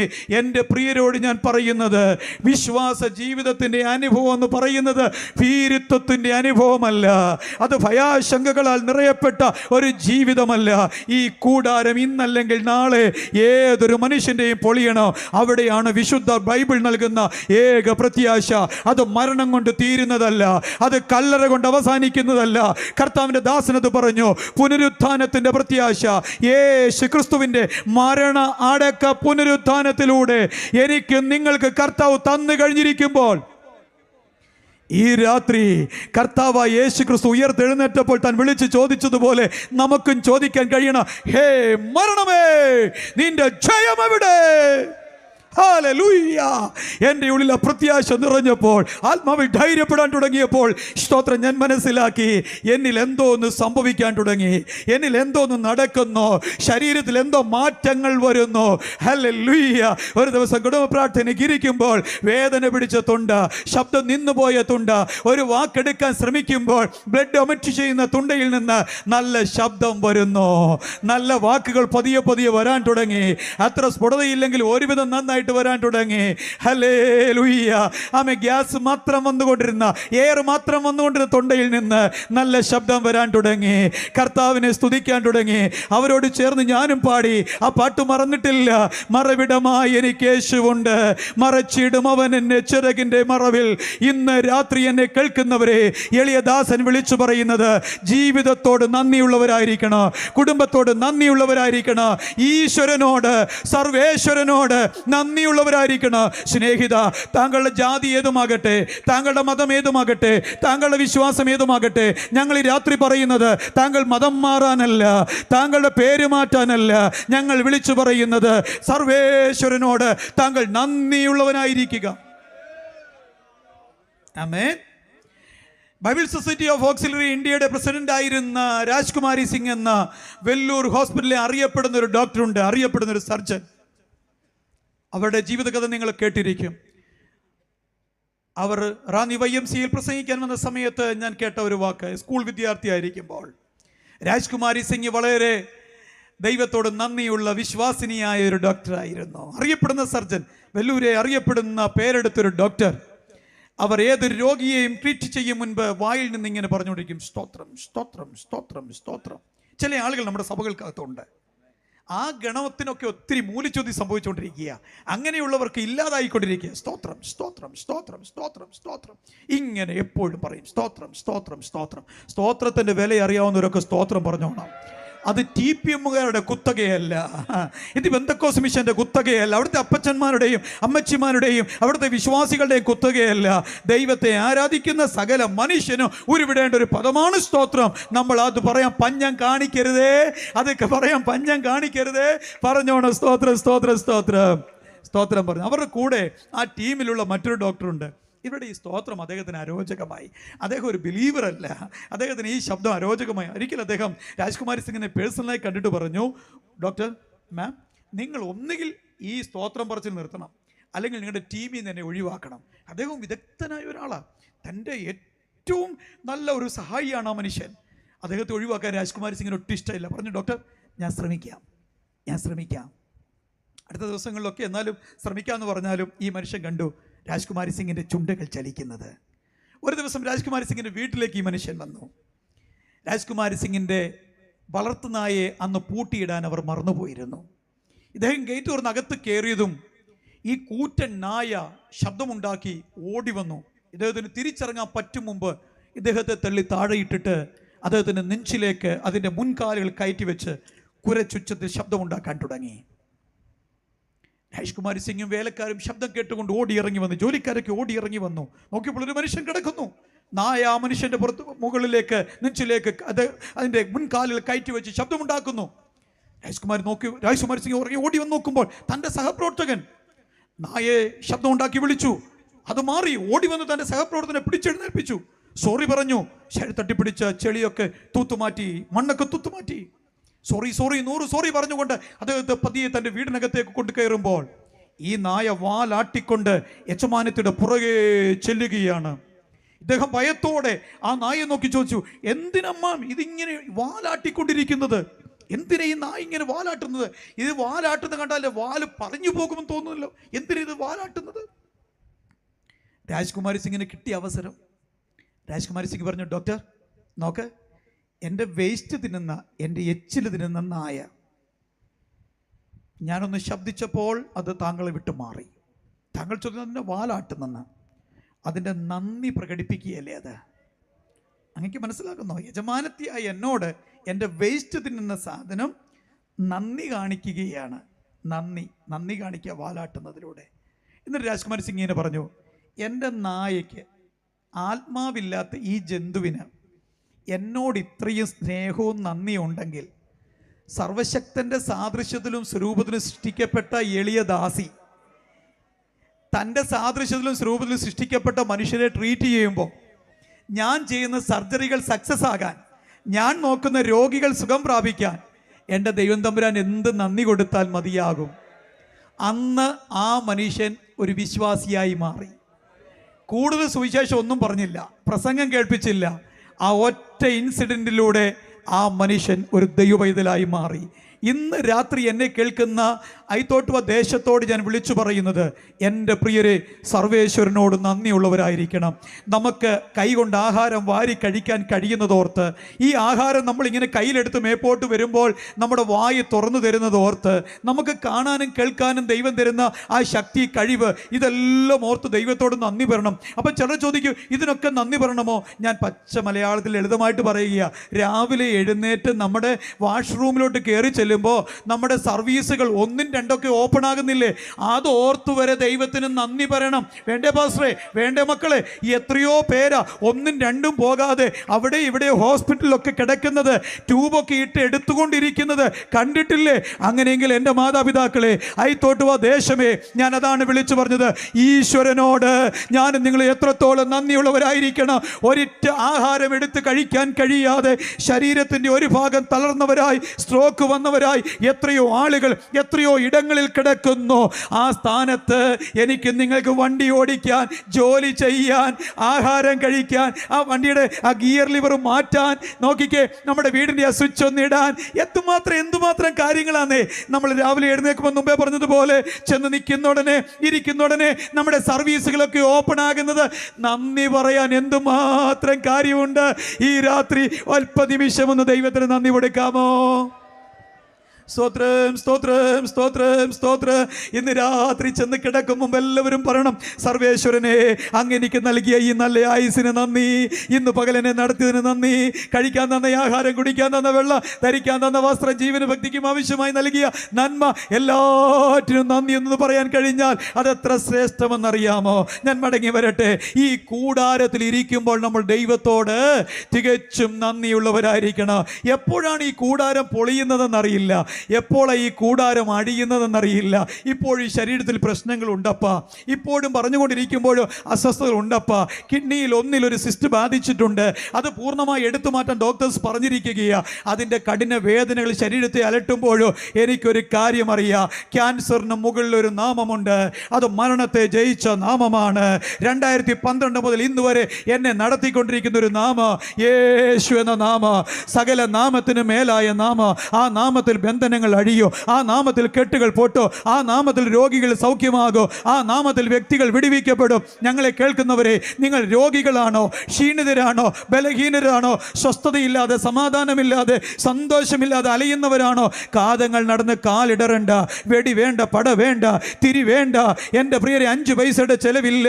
ഞാൻ നിങ്ങളും യേശുവേ എന്നൊന്ന് വിളിക്കാൻ മനസ്സുണ്ടെങ്കിൽ ഇന്ന് രാത്രി നമ്മളെ സൗഖ്യമാക്കുവാൻ നാസറേത്തുകാരനായ യേശു കർത്താവ് നമ്മുടെ നടുവിൽ, നമ്മുടെ സമീപത്ത് ഇന്ന് രാത്രി നിൽപ്പുണ്ട്. വിളിച്ചാൽ വിളിപ്പുറത്തുള്ള ഒരു ദൈവം, വിളിച്ചാൽ വിളിപ്പുറത്തുള്ള ഒരു ഈശ്വരൻ. ഇന്ന് രാത്രി യേശുവിനെ ഉയർത്തുന്നതിൽ എനിക്ക് അഭിമാനമുണ്ട്, എനിക്ക് സന്തോഷമുണ്ട്. എനിക്ക് ആനന്ദമുണ്ട്. ഏതൊരു ഗ്രാമവാസിക്കും മനസ്സിലാകുന്ന നിലകളിൽ, ഏതൊരു സാധാരണക്കാർക്ക് മനസ്സിലാകുന്ന നിലകളിൽ സ്തോത്രം ഞാൻ പറയട്ടെ. യേശു എന്ന നാമം അതൊരു മതത്തിൻ്റെ സ്വന്തമല്ല, അത് ഒരു സംഘടനയുടെ സ്വന്തമല്ല, ഒരു സമുദായത്തിൻ്റെ സ്വന്തമല്ല. ഉലകത്തിൽ ജനിക്കപ്പെട്ട് മനുഷ്യനായി ജീവിക്കുന്ന സകല മനുഷ്യർക്കുമുള്ള രക്ഷയുടെ നാമമാണ് യേശു എന്ന നാമം.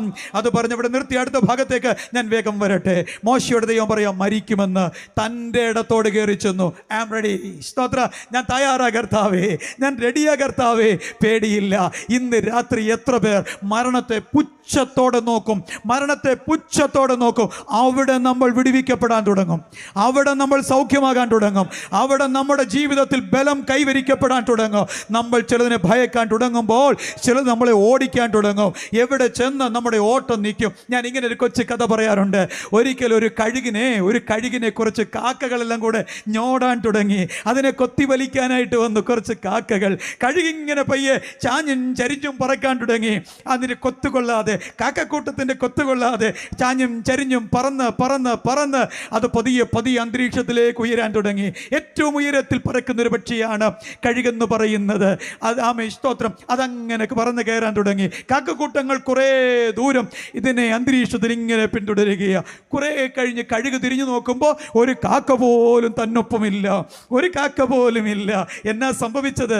അന്തരീക്ഷത്തിന് മർദ്ദം താങ്ങാൻ കഴിയാതെ മറ്റു പക്ഷികളെല്ലാം കാക്കക്കൂട്ടങ്ങൾ തിരിച്ച് താഴോട്ട് പോന്നപ്പോൾ ഇത് തിരിച്ച് മേപ്പോട്ട് പറന്ന് കയറുകയാ. എൻ്റെ പ്രിയരെ, എന്നാ പറഞ്ഞതിൻ്റെ സാര? പ്രകൃതിയിലെ ഒരു കൊച്ചുദാഹരണം എന്തിനാ ചൂണ്ടിക്കാണിച്ചത്? നമ്മൾ പോരാട്ടത്തെ നോക്കി, പ്രശ്നത്തെ നോക്കി, പ്രതിസന്ധിയെ നോക്കി, രോഗത്തെ നോക്കി, അതിനെ നോക്കി, ഇതിനെ നോക്കി, അവർ പറഞ്ഞു, ഇവർ പറഞ്ഞു, അത് പറഞ്ഞു. മാസയോഗത്തിൽ വെച്ച സാമ്പാറിന് ഉപ്പ് കൂടുതലായിരുന്നു. അയ്യോ, പുതിയ യോഗമാണല്ലോ, സ്തോത്രം, ആമേ, അതായിരുന്നു ഇതായിരുന്നു. നമ്മൾ അതും ഇതും ഒക്കെ പറഞ്ഞ് അവിടെ ഇവിടെ നോക്കി പലരെയും കൊത്തി വലിച്ച് ഞോണ്ടി പിടിച്ച് പിച്ചി തുള്ളി ഇത് നഴ്സറി ക്ലാസ്സിലെ കുട്ടികളെ പോലെ പറഞ്ഞുകൊണ്ടിരിക്കുമ്പോൾ ഇവിടെ കിടന്ന് കറങ്ങ വല്ലതിൻ്റെയൊക്കെ ഞോണ്ടും കൊണ്ട് കൊത്തും കൊണ്ട് മാന്തും കൊണ്ട് ഇവിടെ കിടന്ന് അലച്ച് വിളിച്ച് ആളിച്ച് പുളിച്ച് പോകാമെന്നേ ഉള്ളൂ. അതിനപ്പുറത്തൊരു മാറ്റമില്ല.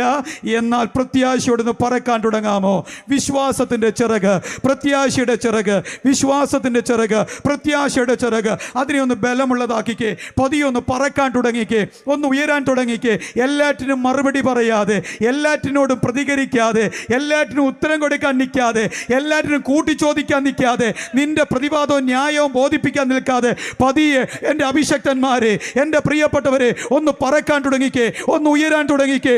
ചിലതൊക്കെ എനിക്ക് നിങ്ങൾക്ക് ഒപ്പം വരാൻ കഴിയാതെ പിന്മാറുന്നത് നിങ്ങൾ കാണും, പിന്മാറുന്നത് നിങ്ങൾ കാണും. എൻ്റെ പ്രിയരോട് ഞാൻ ഈ രാത്രി വിളിച്ചു പറയുന്നു, രണ്ട് ബലമുള്ള ചിറകുകളുണ്ട്. ഒന്നിൻ്റെ പേര് വിശ്വാസമെന്ന, മറ്റൊന്നിൻ്റെ പേര് പ്രത്യാശയെന്ന.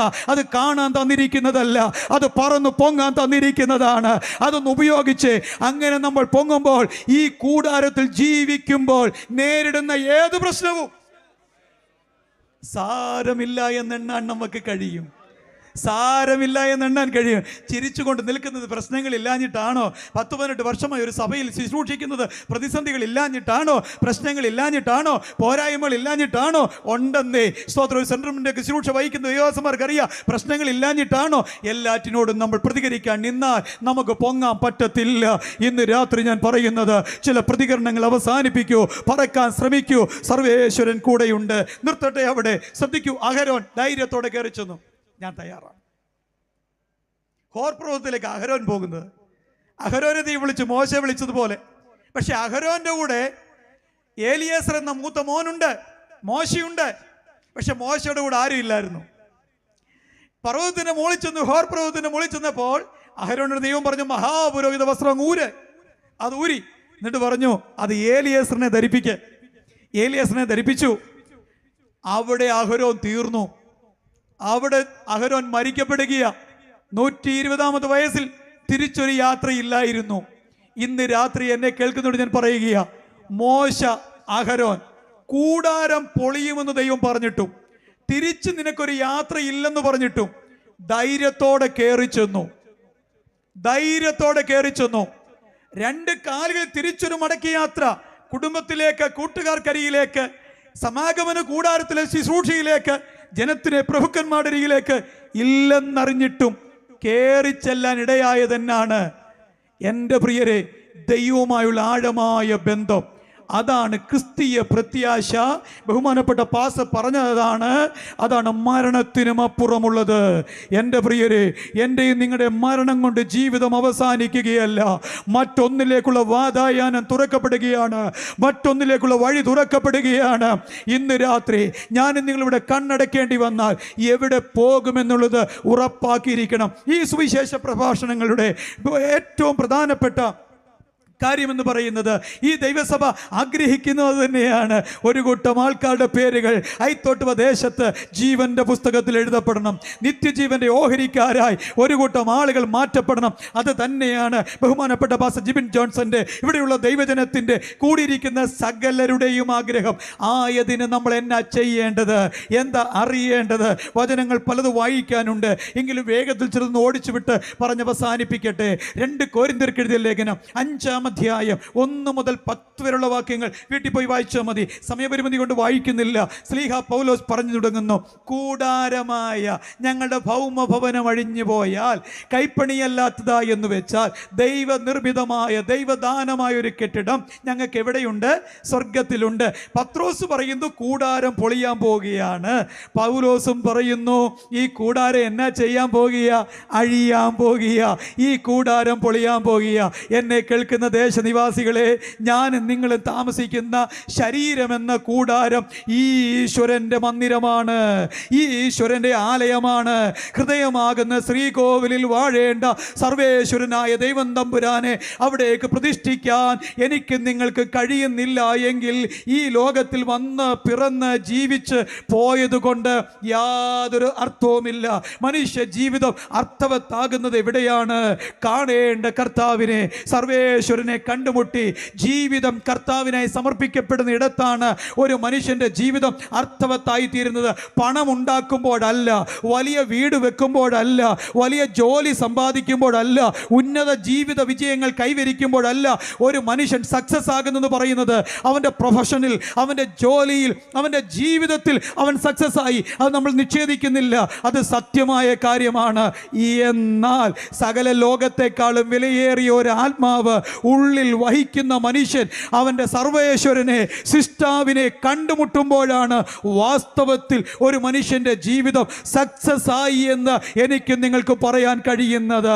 എൻ്റെ രോഗങ്ങൾക്ക് സൗഖ്യം നൽകി എന്നെ നടത്തുന്ന ഒരു കർത്താവിനെ എനിക്കറിയാം. എൻ്റെ അപ്പൻ്റെ മദ്യപാനം മാറ്റി, ഒരു യാക്കോബായ കുടുംബത്തിലെ അംഗമായിരുന്ന എൻ്റെ അപ്പായുടെ മദ്യപാനം മാറ്റി ഇന്ന് താൻ നിത്യത്തിൽ വിശ്രമിക്കുന്നു. 80-ാമത്തെ വയസ്സിൽ കർത്താവിൻ്റെ അടുക്കലേക്ക് കഴിഞ്ഞ 2 വർഷം മുമ്പ് ചേർക്കപ്പെട്ടു. തൻ്റെ മദ്യപാനം മാറ്റി എൻ്റെ വീടിനകത്ത് സ്വസ്ഥത തന്ന, സമാധാനം തന്ന, സന്തോഷം തന്ന ഒരു യേശുദേവനെ എനിക്കറിയാം.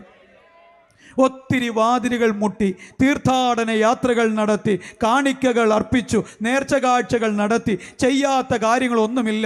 കൂടോത്രങ്ങൾ ചെയ്തു, മന്ത്രവാദങ്ങൾ ചെയ്തു, യന്ത്രങ്ങളും മന്ത്രങ്ങളും ജപിച്ചും പ്രാർത്ഥിച്ചും കെട്ടിക്കൊണ്ട് നടന്നു. ചെയ്യാവുന്ന കാര്യങ്ങളൊക്കെ കർമാചാരങ്ങളുടെ അടിസ്ഥാനത്തിൽ വിശ്വാസ രീതികൾക്കനുസരിച്ച് ചെയ്തു. പക്ഷേ എൻ്റെ അപ്പൻ രാത്രി വന്ന് തലയിലൊക്കെ സത്യം ചെയ്യും, മക്കളാണ്, നീയാണ്, ഞാൻ ഇനി കുടിക്കത്തില്ല. പക്ഷെ പിറ്റേ ദിവസവും വരുമ്പോൾ യന്ത്രങ്ങളും മന്ത്രങ്ങളും എല്ലാം അപ്പൻ്റെ കയ്യിലും അരയിലൊക്കെ കാണും. പക്ഷേ അപ്പൻ കുടിച്ച് ഒരു വല്ലാത്ത പരുവത്തിലാണ് കയറി വരുന്നത്. പക്ഷേ ഒരിക്കൽ ഞങ്ങളുടെ വീടിനകത്തേക്ക് ഒരു പാവപ്പെട്ട ഉപദേശിയപ്പച്ചൻ കയറി വന്നു. അദ്ദേഹം ഇന്ന് നിത്യത്തിൽ വിശ്രമിക്കുന്നു. അദ്ദേഹം വന്ന് യേശുവിനെ കുറിച്ച് ഞങ്ങളുടെ അപ്പായോട് പറഞ്ഞു. എൻ്റെ അപ്പൻ സ്തോത്രം അരവെളിവിൽ, അരബോധത്തിൽ അത് കേട്ടു. പക്ഷെ പിറ്റേ ദിവസം ആ ഉപദേശിയപ്പച്ചൻ വിട്ടില്ല. പകല് അദ്ദേഹത്തെ കണ്ടുമുട്ടി നല്ല ബോധത്തിൽ അദ്ദേഹത്തോട് പിന്നെ യേശുവിനെ കുറിച്ച് പറഞ്ഞു, രക്ഷാവാചകങ്ങൾ പറഞ്ഞു കൊടുത്തു. ഒരു വഴിത്തലയ്ക്കൽ നിന്നുകൊണ്ട് യേശുവിനായി ഞാൻ ജീവിക്കുമെന്ന് അദ്ദേഹം പറഞ്ഞു. സ്തോത്രം. ഞങ്ങളുടെ ഉപദേശിയപ്പച്ചൻ അദ്ദേഹത്തിന് വേണ്ടി പ്രാർത്ഥിച്ചു. പൊതുവിലൊക്കെ പറയുന്നത് ശരിയാണോ എന്ന് എനിക്കറിയത്തില്ല.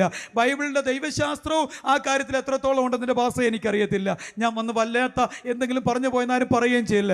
എൻ്റെ അപ്പൻ്റെ ഉള്ളിൽ നിന്ന് ആ ഉപദേശിയപ്പച്ചൻ വലിയ രോഗശാന്തിക്കാരനല്ല, ഭൂതശാന്തിക്കാരനല്ല, വലിയ വരപ്രാപ്തരൊന്നുമല്ല, സാധാരണക്കാരനായ ഒരു ദൈവ മനുഷ്യൻ. അദ്ദേഹം ഇങ്ങനെ പ്രാർത്ഥിച്ചു, തലയിലോട്ട് കൈവച്ച് ഇദ്ദേഹം എന്തൊക്കെയോ ഛർദ്ദിച്ച് കളയാൻ തുടങ്ങി. എന്തൊക്കെയോ ഛർദ്ദിച്ചു കളഞ്ഞു. ആ നിമിഷം മുതൽ എൻ്റെ അപ്പൻ പുതിയൊരാളായി മാറി. അദ്ദേഹത്തിൻ്റെ ജീവിതത്തെ ബന്ധിച്ചിരുന്ന കെട്ടുകൾ അഴിഞ്ഞു. അദ്ദേഹത്തിൻ്റെ ഉള്ളിൽ ചെന്നിരുന്ന സാധനങ്ങൾ ചിലത് പുറത്തു പോയി. ബുദ്ധിക്കും യുക്തിക്കും അപ്പുറം ഞാൻ ദൈവത്തെ വിശ്വസിക്കുന്നയാളാണ്. എൻ്റെ ചർച്ചിൻ്റെ വളർച്ചയിൽ, ആത്മാക്കളുടെ വിടുതലിൽ ഞാനത് കണ്ടിട്ടുണ്ട്. പ്രൈസ് ഗാഡ്, ഞാനത് കണ്ടിട്ടുണ്ട്. അതുകൊണ്ട് ഞാൻ പറയുന്നു, അവിടെ എൻ്റെ അപ്പൻ വിടുവിക്കപ്പെടാൻ തുടങ്ങി. അന്ന് രാത്രി അപ്പ വരുമ്പോൾ കയ്യിൽ ചില പലഹാരപ്പൊതികളൊക്കെ ഉണ്ട്. മറ്റേ മേടിക്കും, പക്ഷെ വീട്ടിൽ സാധനം എത്തത്തില്ല, വഴിയിലൊക്കെ പോകും. ഹല്ലേലൂയ. പക്ഷെ അന്ന് മേടിച്ചത് ഞങ്ങൾക്ക് വേണ്ടി വീട്ടിൽ കൊണ്ടുവന്നു നല്ല ബോധത്തോടെ. സ്തോത്രം. ഒരു ഞായറാഴ്ച പിറ്റേന്ന് ഞങ്ങൾ ഓർക്കുന്നുണ്ട്, ഞങ്ങളുടെ അമ്മ ചർച്ചിൽ പോകാൻ ഒരുങ്ങുമ്പോൾ, സ്തോത്രം, രാവിലെ ഞങ്ങളെക്കാളൊക്കെ മുമ്പ് കുളിച്ചൊരുങ്ങി ഡ്രസ്സ് മാറിയിരിക്കുകയാണ്. ഞായറാഴ്ചത്തെ പതിവിന് പോകാനിരിക്കുന്നെന്ന അമ്മ വിചാരിച്ചത്. അമ്മ ചർച്ചിലേക്ക് നടക്കുമ്പോൾ നോക്കുക, പുറകിൽ ഒരാൾ നടന്നു വരുന്നു, ഒരു പുരുഷൻ നടന്നു വരുന്നു. അമ്മ തിരിഞ്ഞു നോക്കിയപ്പോൾ തൻ്റെ കണവനാ, തൻ്റെ കെട്ടിയോനാ. എങ്ങോട്ടാ? അപ്പോൾ അമ്മയോട് ചോദിച്ചു, നീ എങ്ങോട്ടാ? അമ്മ പറഞ്ഞറിയത്തില്ല, ഞാൻ ചർച്ചിലോട്ട് പോവുക. ഞാനും അങ്ങോട്ടാ. ചർച്ചിൽ പോകുന്ന വഴി പോലും അറിയത്തില്ല, ഏത് ചർച്ചിലോട്ടാ പോകുന്നെന്നും അറിയത്തില്ല, പെന്തക്കോസിൽ പോയെന്നറിയാം, അതിനാ കുടിക്കുന്നൊക്കെയാണ് പറഞ്ഞത്. പക്ഷേ അന്ന് മുതൽ എൻ്റെ അമ്മയോടൊപ്പം ചർച്ചിൽ വരാൻ തുടങ്ങി എൻ്റെ അപ്പ മദ്യപാനം പൂർണ്ണമായി മാറ്റി. ദീർഘവർഷങ്ങൾ താൻ ജോലി ചെയ്ത് നല്ലൊരു അപ്പയായി, നല്ലൊരു ഭർത്താവായി, നല്ലൊരു വല്യപ്പച്ചനായി ഈ ഭൂമിയിൽ ജീവിച്ചിട്ടാ പോയത്.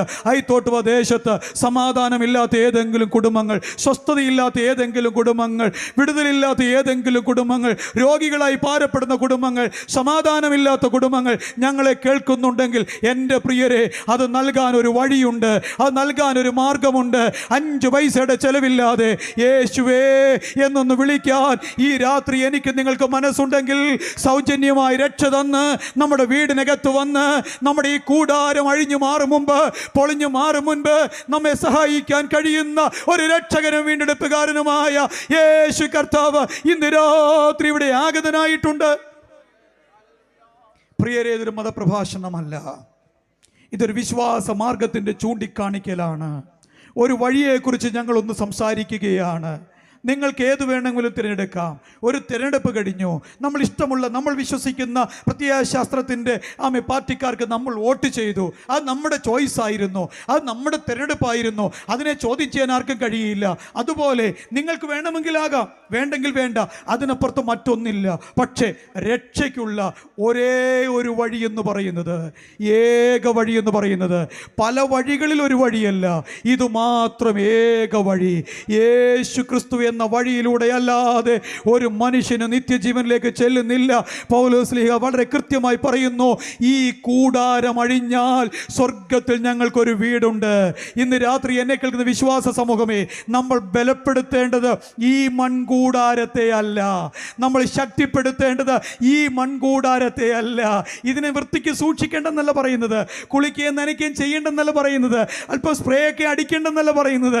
ഇതിനെ ഭംഗിയായി നാറാതെ ജീവനുള്ള കാലത്തോളം, ഉயிருള്ള കാലത്തോളം സൂക്ഷിക്കണം. പക്ഷേ ഈ കൂടാരത്തിൽ ഇരിക്കുമ്പോൾ മാത്രം എനിക്ക് നിങ്ങൾക്ക് ചെയ്യാൻ കഴിയുന്നൊരു കാര്യമുണ്ട്.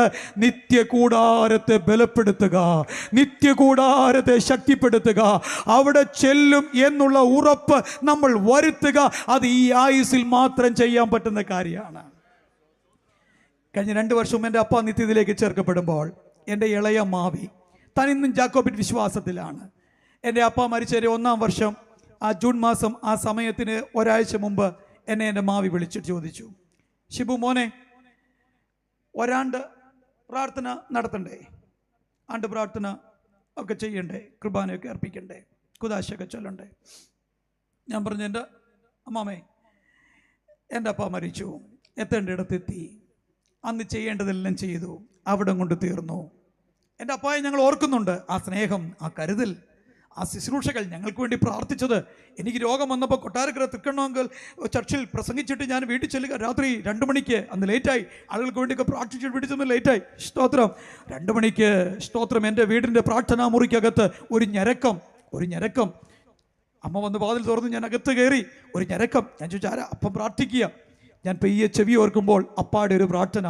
അമ്മയപ്പന്മാർ എത്ര ശ്രേഷ്ഠരാണെന്നറിയാമോ? അവരെ വേദനിപ്പിക്കരുത്, അവരെ ദുഃഖിപ്പിക്കരുത്, അവരെ കരയിക്കരുത്. നമ്മുടെ അച്ഛൻ, നമ്മുടെ അമ്മ, ആ പദം, അതിൻ്റെ ശ്രേഷ്ഠത നിങ്ങൾക്കറിയാമോ? എൻ്റെ അപ്പായുടെ പ്രാർത്ഥന, കർത്താവേ, ഞാൻ ജീവിച്ചിരിക്കുമ്പോൾ എൻ്റെ മോൻ്റെ ശരീരത്തിൽ മണ്ണിടാനിടയാകരുതേ. ഞാൻ ജീവിച്ചിരിക്കുമ്പോൾ എൻ്റെ മോൻ്റെ ശരീരത്തിൽ മണ്ണിടാനിടയാകരുത്.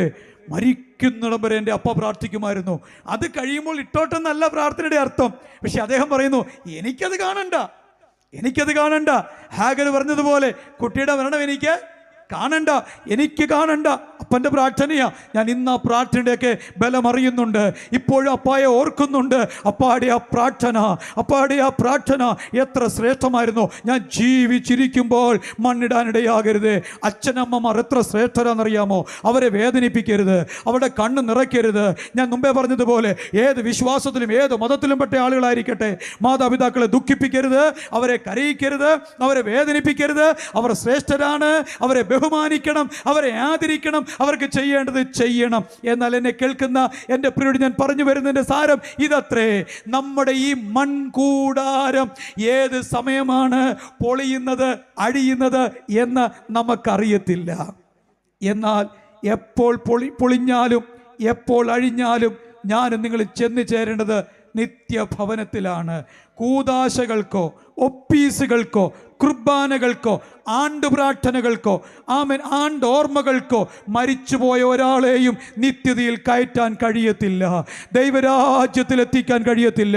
ജീവിച്ചിരിക്കുമ്പോൾ മാത്രം കർത്താവായ യേശുക്രിസ്തുവിനെ സ്വന്തം രക്ഷിതാവായി ഹൃദയം കൊണ്ട് വിശ്വസിച്ച് വായി കൊണ്ട് ഏറ്റുപറഞ്ഞാൽ രക്ഷിക്കപ്പെടും. രക്ഷിക്കപ്പെട്ട ആളുകൾ പിതാവിൻ്റെയും പുത്രൻ്റെയും പരിശുദ്ധാത്മാവിൻ്റെയും നാമത്തിൽ വെള്ളത്തിനകത്ത്, അത് തളിക്കലല്ല. ശിശുസ്നാനം തെറ്റ്, മുതിർന്ന സ്നാനവും തെറ്റ്. പ്രായം കുറഞ്ഞവരെയല്ല സ്നാനപ്പെടുത്തേണ്ടത്, പ്രായം കൂടിയവരെയല്ല സ്നാനപ്പെടുത്തേണ്ടത്.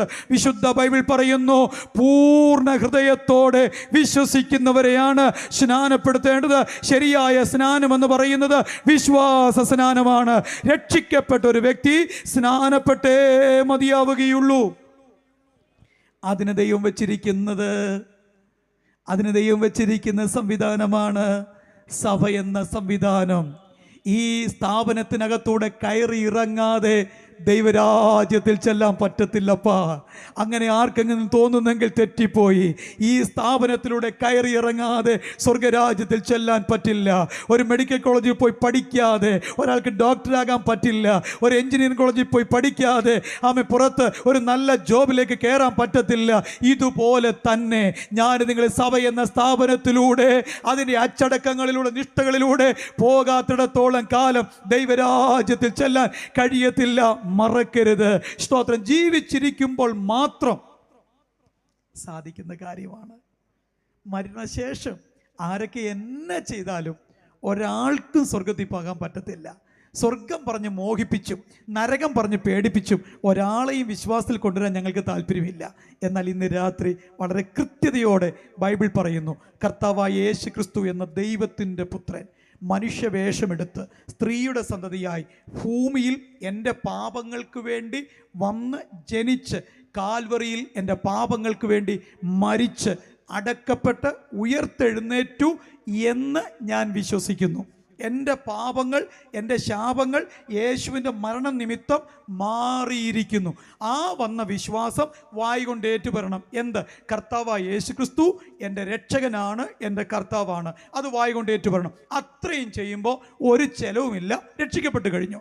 രക്ഷിക്കപ്പെട്ട വ്യക്തി അടുത്ത നല്ലൊരു ദൈവദാസന്മാർ നിരന്നിരിക്കുന്നു. സ്തോത്രം. കണ്ടുപിടിക്കണം. നിങ്ങളുടെ തൊട്ടടുത്തുള്ള ചർച്ച ഏതാണ്, അവിടോട്ട് ചെല്ലണം. സ്തോത്രം. ജിബിൻ പാസ്റ്റർ ആണോ? അദ്ദേഹത്തെ പോയി കാണണം, പറയണം, കർത്താവിൻ്റെ ദാസനെ, ഞാൻ രക്ഷിക്കപ്പെട്ടു, ഇനി എനിക്ക് സ്നാനപ്പെടണം, ദൈവരാജ്യത്തിൽ എനിക്ക് പോകണം.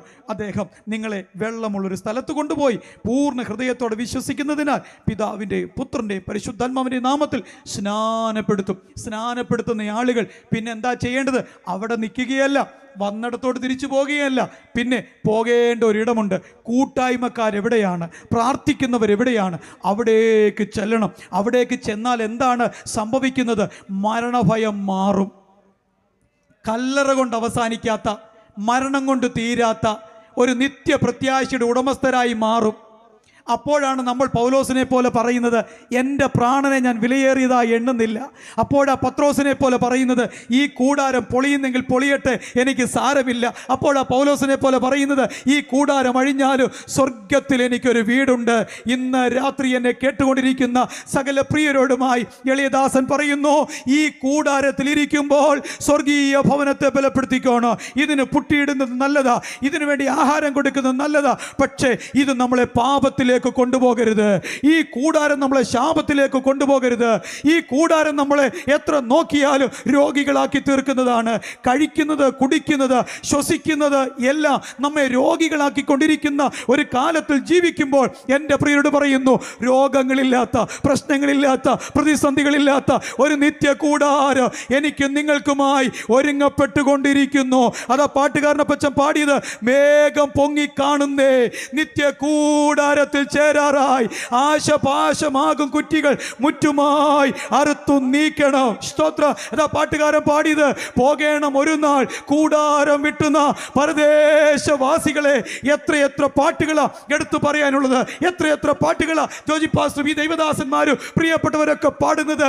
ഈ കൂടാരം അഴിയാനുള്ളതാണ്, ഇത് മണ്ണോട് മണ്ണായി ചേരാനുള്ളതാണ്, ഇത് കൃമികൾക്കുള്ള മാളമാണ്, അവർക്ക് തിന്ന് തീർക്കാനുള്ളതാണ്. ഇതിനെയല്ല ബലപ്പെടുത്തേണ്ടത്, നമ്മൾ ബലപ്പെടുത്തേണ്ട ഒരു നിത്യ കൂടാരമുണ്ട്. അത് സ്വർഗത്തിൽ നമുക്ക് വേണ്ടി ഒരുക്കപ്പെട്ടുകൊണ്ടിരിക്കുന്നു. എൻ്റെ പ്രിയരെ, ആശയും പ്രത്യാശയും അവിടെ ചെന്ന് ചേരണമെന്നുള്ളതായിരിക്കട്ടെ. നമ്മൾ അറിയുന്ന അനുഗ്രഹീതനായ ഒരു ദൈവദാസൻ ഉണ്ടായിരുന്നു, മൂത്തമ്പലാക്കൽ കൊച്ചുകുഞ്ഞുപദേശി. അദ്ദേഹത്തിൻ്റെ കല്ലറയിൽ എഴുതി വച്ചിരിക്കുന്ന ഒരു വാക്കുണ്ട്. സ്തോത്ര. അതിപ്രകാരമാണ്, ഇടയാറന്മുളക്കാരൻ സാധു കൊച്ചുകുഞ്ഞുപദേശിയുടെ മൺകൂടാരം ആമേൻ ഇവിടെ വിശ്രമിക്കുന്നു. ആത്മാവ് നക്ഷത്രഗോളങ്ങൾക്കപ്പുറത്ത് കർത്താവിനെ എതിരേൽപ്പാൻ പോയിരിക്കുന്നു. സാധു കൊച്ചുകുഞ്ഞുപദേശിയുടെ വാക്ക് കണ്ടോ? മൂത്തമ്പലാക്കൽ സാധു കൊച്ചുകുഞ്ഞുപദേശിയുടെ മൺകൂടാരം ആ കല്ലറയിലെ വാക്കുകളാണ്. ആത്മാവ് നക്ഷത്രഗോളങ്ങൾക്കപ്പുറം കർത്താവിനെ എതിരേൽക്കാൻ പോയിരിക്കുന്നു. ഈ രാത്രി ആ പ്രത്യാശ നമ്മിൽ എത്ര പേർക്കുണ്ട്? ആ പ്രത്യാശ നമ്മുടെ ഉള്ളിലുണ്ടെങ്കിൽ നമ്മൾ പാടും, കൂടാരമാകുന്ന എൻ ഭവനം വിട്ടകന്നാൽ എനിക്കേറെ ഭാഗ്യം, കൈകളാൽ തീർക്കാത്ത മോക്ഷ വീട്ടിൽ ഞാൻ വേഗം ചെന്ന് ചേരുമെന്ന് പാടാൻ എനിക്ക് നിങ്ങൾക്ക് കഴിയും. ഈ രാത്രി ഞാൻ പറഞ്ഞവസാനിപ്പിക്കട്ടെ. എൻ്റെ പ്രിയപ്പെട്ടവരെ, ഈ ആയുസ്സിൽ മാത്രം എനിക്ക് നിങ്ങൾക്ക് പ്രാപിക്കാൻ കഴിയുന്ന ഒന്നാണ് നിത്യരക്ഷ എന്ന് പറയുന്നത്. ആ നിത്യരക്ഷ പ്രാപിക്കാൻ പല വഴികളില്ല, പല മാർഗങ്ങളില്ല, ഒരൊറ്റ മാർഗമേ ഉള്ളൂ. അത് യേശുക്രിസ്തുവിൻ്റെ മാർഗമാണ്. ഈ കൂടാരം പൊളിയും മുൻപ്, ഈ മൺകൂടാരം അഴിയും മുൻപ് എനിക്ക് നിങ്ങൾക്കും ആ നിത്യപ്രത്യാശ പ്രാപിക്കുവാൻ, കർത്താവിലേക്ക് വരുവാൻ ഒന്ന് കഴിയട്ടെ. ഏറ്റവും വലിയ ധനാഢ്യനായ ഒരു മനുഷ്യനുണ്ട്, പേര് അബ്രഹാം എന്നായിരുന്നു. ആ മനുഷ്യനെ കുറിച്ച് എബ്രായ ലേഖനം തെറ്റുപറ്റാതെ 11-ാം അധ്യായത്തിൽ എഴുതിയിരിക്കുന്നു, വാഗ്ദത്ത സന്തതികളോടൊപ്പം ദൈവം ശില്പിയായി നിർമ്മിച്ചതും അടിസ്ഥാനങ്ങളുള്ളതുമായ നഗരത്തിനായി കൂടാരങ്ങളിൽ പാർത്തുകൊണ്ട്. കണ്ടോ? കൂടാരങ്ങളിൽ പാർത്തുകൊണ്ട്. കൂടാരം സ്ഥിരമല്ല, ഏത് നിമിഷവും മാറും. കുറേയേറെ കാര്യം പറയാനുണ്ടെങ്കിലും അവിടെ ഫുൾ സ്റ്റോപ്പ് ഇടുകയാണ്. തീർന്നാലും തീർന്നില്ലെങ്കിലും നിർത്തണം.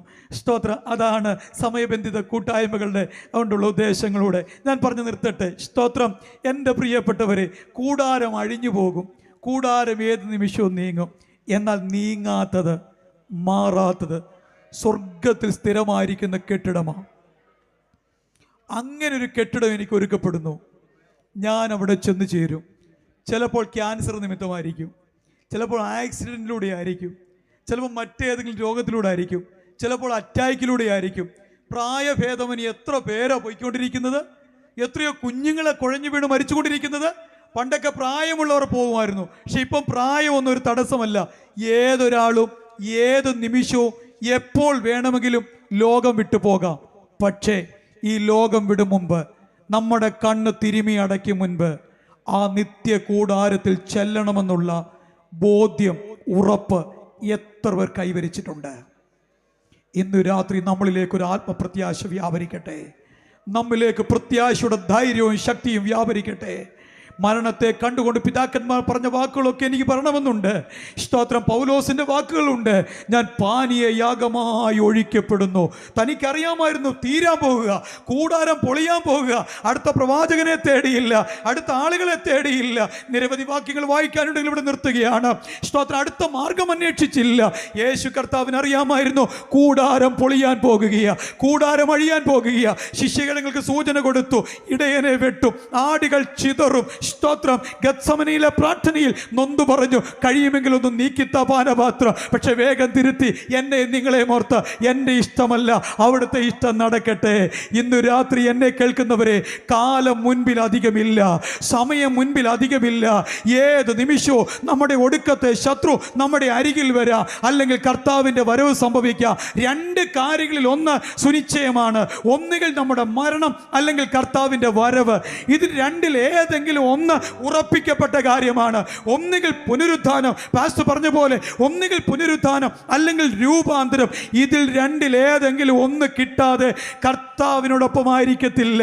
പുനരുത്ഥാനത്തിലൂടെയോ രൂപാന്തരത്തിലൂടെയോ അല്ലാതെ യേശു കർത്താവുമായി എനിക്ക് നിങ്ങൾക്ക് ഒരു സഹവാസമില്ല. ഞാൻ വാക്കുകൾ ഇവിടെ അവസാനമിടുമ്പോൾ ഈ രാത്രി ഇങ്ങനെ പറഞ്ഞു നിർത്തുകയാണ്. എൻ്റെ പ്രിയപ്പെട്ട സഹോദരങ്ങളെ, എത്ര പേർ ആ ഉറപ്പ് പ്രാപിച്ചിട്ടുണ്ട്? ഈ കൂടാരം പൊളിഞ്ഞാൽ, ഈ കൂടാരം അഴിഞ്ഞാൽ, ഈ മൺകൂടാരം പൊളിഞ്ഞാൽ ഞാൻ നിത്യകൂടാരത്തിൽ ചെന്ന് ചേരും. ആ പ്രത്യാശയില്ലാത്ത ഏവരെയും ഞങ്ങൾ അതിലേക്ക് സ്വാഗതം ചെയ്യുകയാണ്. ആ പ്രത്യാശയുള്ള വിശ്വാസികൾ ഒന്നുകൂടെ വിശ്വാസം പുതുക്കട്ടെ. രോഗം മാറിയില്ലേ എന്നാ ചെയ്യുമെന്നേ, ബന്ധനം അഴിഞ്ഞില്ലേ എന്നാ ചെയ്യുമെന്നേ, കെട്ട് പൊട്ടിയില്ലേ എന്നാ ചെയ്യും? യേശുവിനെ തള്ളിക്കളയുമോ? കർത്താവിനെ വിടുമോ? എൻ്റെ ദൈവദാസമ പ്രസംഗം നിർത്തുമോ? കർത്താവിനെ കളയുമോ? നമ്മൾ ബൈബിൾ താഴെ വയ്ക്കുമോ? രോഗം മാറിയില്ലെങ്കിൽ എൻ്റെ അഭിഷക്തന പാട്ട് നിർത്തുമോ? യേശു നല്ലവനല്ലെന്ന് പറയുമോ? ചില രോഗങ്ങൾ മാറത്തില്ല, ചില പ്രശ്നങ്ങൾ നീങ്ങത്തില്ലായിരിക്കാം. എല്ലാറ്റിനും പ്രാർത്ഥിക്കുന്ന എല്ലാറ്റിനും വിടുതൽ കിട്ടത്തില്ലായിരിക്കാം. നാം ആശിക്കുന്നത് എല്ലാം ദൈവം തരത്തില്ല, നാം പ്രാർത്ഥിക്കുന്നത് എല്ലാം നടക്കത്തില്ല. അങ്ങനെ സംഭവിച്ചതുകൊണ്ട് ദൈവം നല്ലവനല്ലെന്ന് പറയുമോ? ഈശ്വരൻ നല്ലവനല്ലെന്ന് പറയുമോ? ഇല്ല, ഇല്ല, ഞാൻ പറയില്ല. എൻ്റെ ക്യാൻസർ മാറുകയോ മാറാതിരിക്കുകയോ ചെയ്യട്ടെ, എൻ്റെ പ്രശ്നങ്ങൾക്ക് പരിഹാരം ലഭിക്കുകയോ ലഭിക്കപ്പെടാതിരിക്കുകയോ ചെയ്യട്ടെ, ഒരൊറ്റ കാരണത്താൽ ഞാൻ പറയും, യേശു നല്ലവനാണ്. എന്താണെന്നറിയാമോ? എൻ്റെ പാപങ്ങൾക്ക് വേണ്ടി യേശു മരിച്ചു, എൻ്റെ പാപങ്ങൾക്ക് വേണ്ടി യേശു ഭൂമിയിൽ വന്നു. അതിന് ഞാനൊരു കർമാചാരങ്ങൾ അനുഷ്ഠിക്കേണ്ട, പാപവിമോചനത്തിനായി യേശുവിനെ സ്വന്തം രക്ഷിതാവായി സ്വീകരിച്ചാൽ മതി. ആ ഒറ്റ കാരണത്താൽ, ആ ഒരൊറ്റ റീസൺ, ആ ഒറ്റ കാരണം, യേശുവിനെ ഞാൻ സ്നേഹിക്കുന്നു. യാഗകർമാദികൾക്ക്, പാപപരിഹാര ബലികൾക്ക് എനിക്ക് ക്ഷമ വരുത്താൻ കഴിയാതിരുന്നപ്പോൾ, എനിക്ക് വിടുതൽ നൽകാൻ കഴിയാതിരുന്നപ്പോൾ, ഏകന്റെ യാഗം എൻ്റെ സകല ലംഘനങ്ങളെയും മാറ്റി, ഒരുവന്റെ രക്തം എൻ്റെ സകല പാപങ്ങളെയും കഴുകി എന്നെ ശുദ്ധീകരിച്ചു, എന്നെ ദൈവത്തിൻ്റെ പൈതലാക്കി മാറ്റി. ആ ധൈര്യത്തിൽ, ആ ഉറപ്പിൽ ഞാൻ പറയുക, ഈ കൂടാരം അഴിഞ്ഞാൽ ഞാൻ ചെല്ലുന്നത് സ്വർഗത്തിൽ സർവശക്തൻ എനിക്ക് ഒരുക്കിയിരിക്കുന്ന നിത്യ കൂടാരത്തിലായിരിക്കും. ആ ഉറപ്പുള്ള എല്ലാവരും ഒന്ന് ദൈവത്തിൽ എഴുന്നേൽക്കുമോ? ആ ഉറപ്പുള്ളവരൊക്കെ ദൈവത്തിൽ എഴുന്നേൽക്കുമോ? എൻ്റെ കൂടാരം അഴിഞ്ഞാൽ ഞാൻ നിത്യ കൂടാരത്തിൽ ചെല്ലും. ഇതുവരെയും യേശുവിനെ സ്വന്തം രക്ഷിതാവായി സ്വീകരിക്കാത്ത ആരെങ്കിലും ഞങ്ങളെ കേൾക്കുന്നെങ്കിൽ, ഇന്ന് രാത്രി ഇവിടെ ഞങ്ങളെ ശ്രദ്ധിച്ചു കൊണ്ടിരിക്കുന്നെങ്കിൽ, സ്നേഹിതരെ, സഹോദരങ്ങളെ, അധൈര്യപ്പെടേണ്ട, പേടിക്കേണ്ട ഒന്നല്ല മരണം. ഭൂമിയിൽ ദൈവത്തിന് വീടുണ്ടോ? ഉണ്ടെന്നേ. അത് നമ്മുടെ കൂടാരമാണ്, നമ്മുടെ മൺകൂടാരമാണ് ദൈവത്തിൻ്റെ വീട്. കൈപ്പണിയായ ക്ഷേത്രങ്ങളിലല്ലപ്പ, കൈപ്പണിയായ ആലയങ്ങളിലല്ലപ്പ ദൈവം വാസം ചെയ്യുന്നത്. മനുഷ്യൻ്റെ ഉള്ളിലാണ് ദൈവം വാസം ചെയ്യുന്നത്.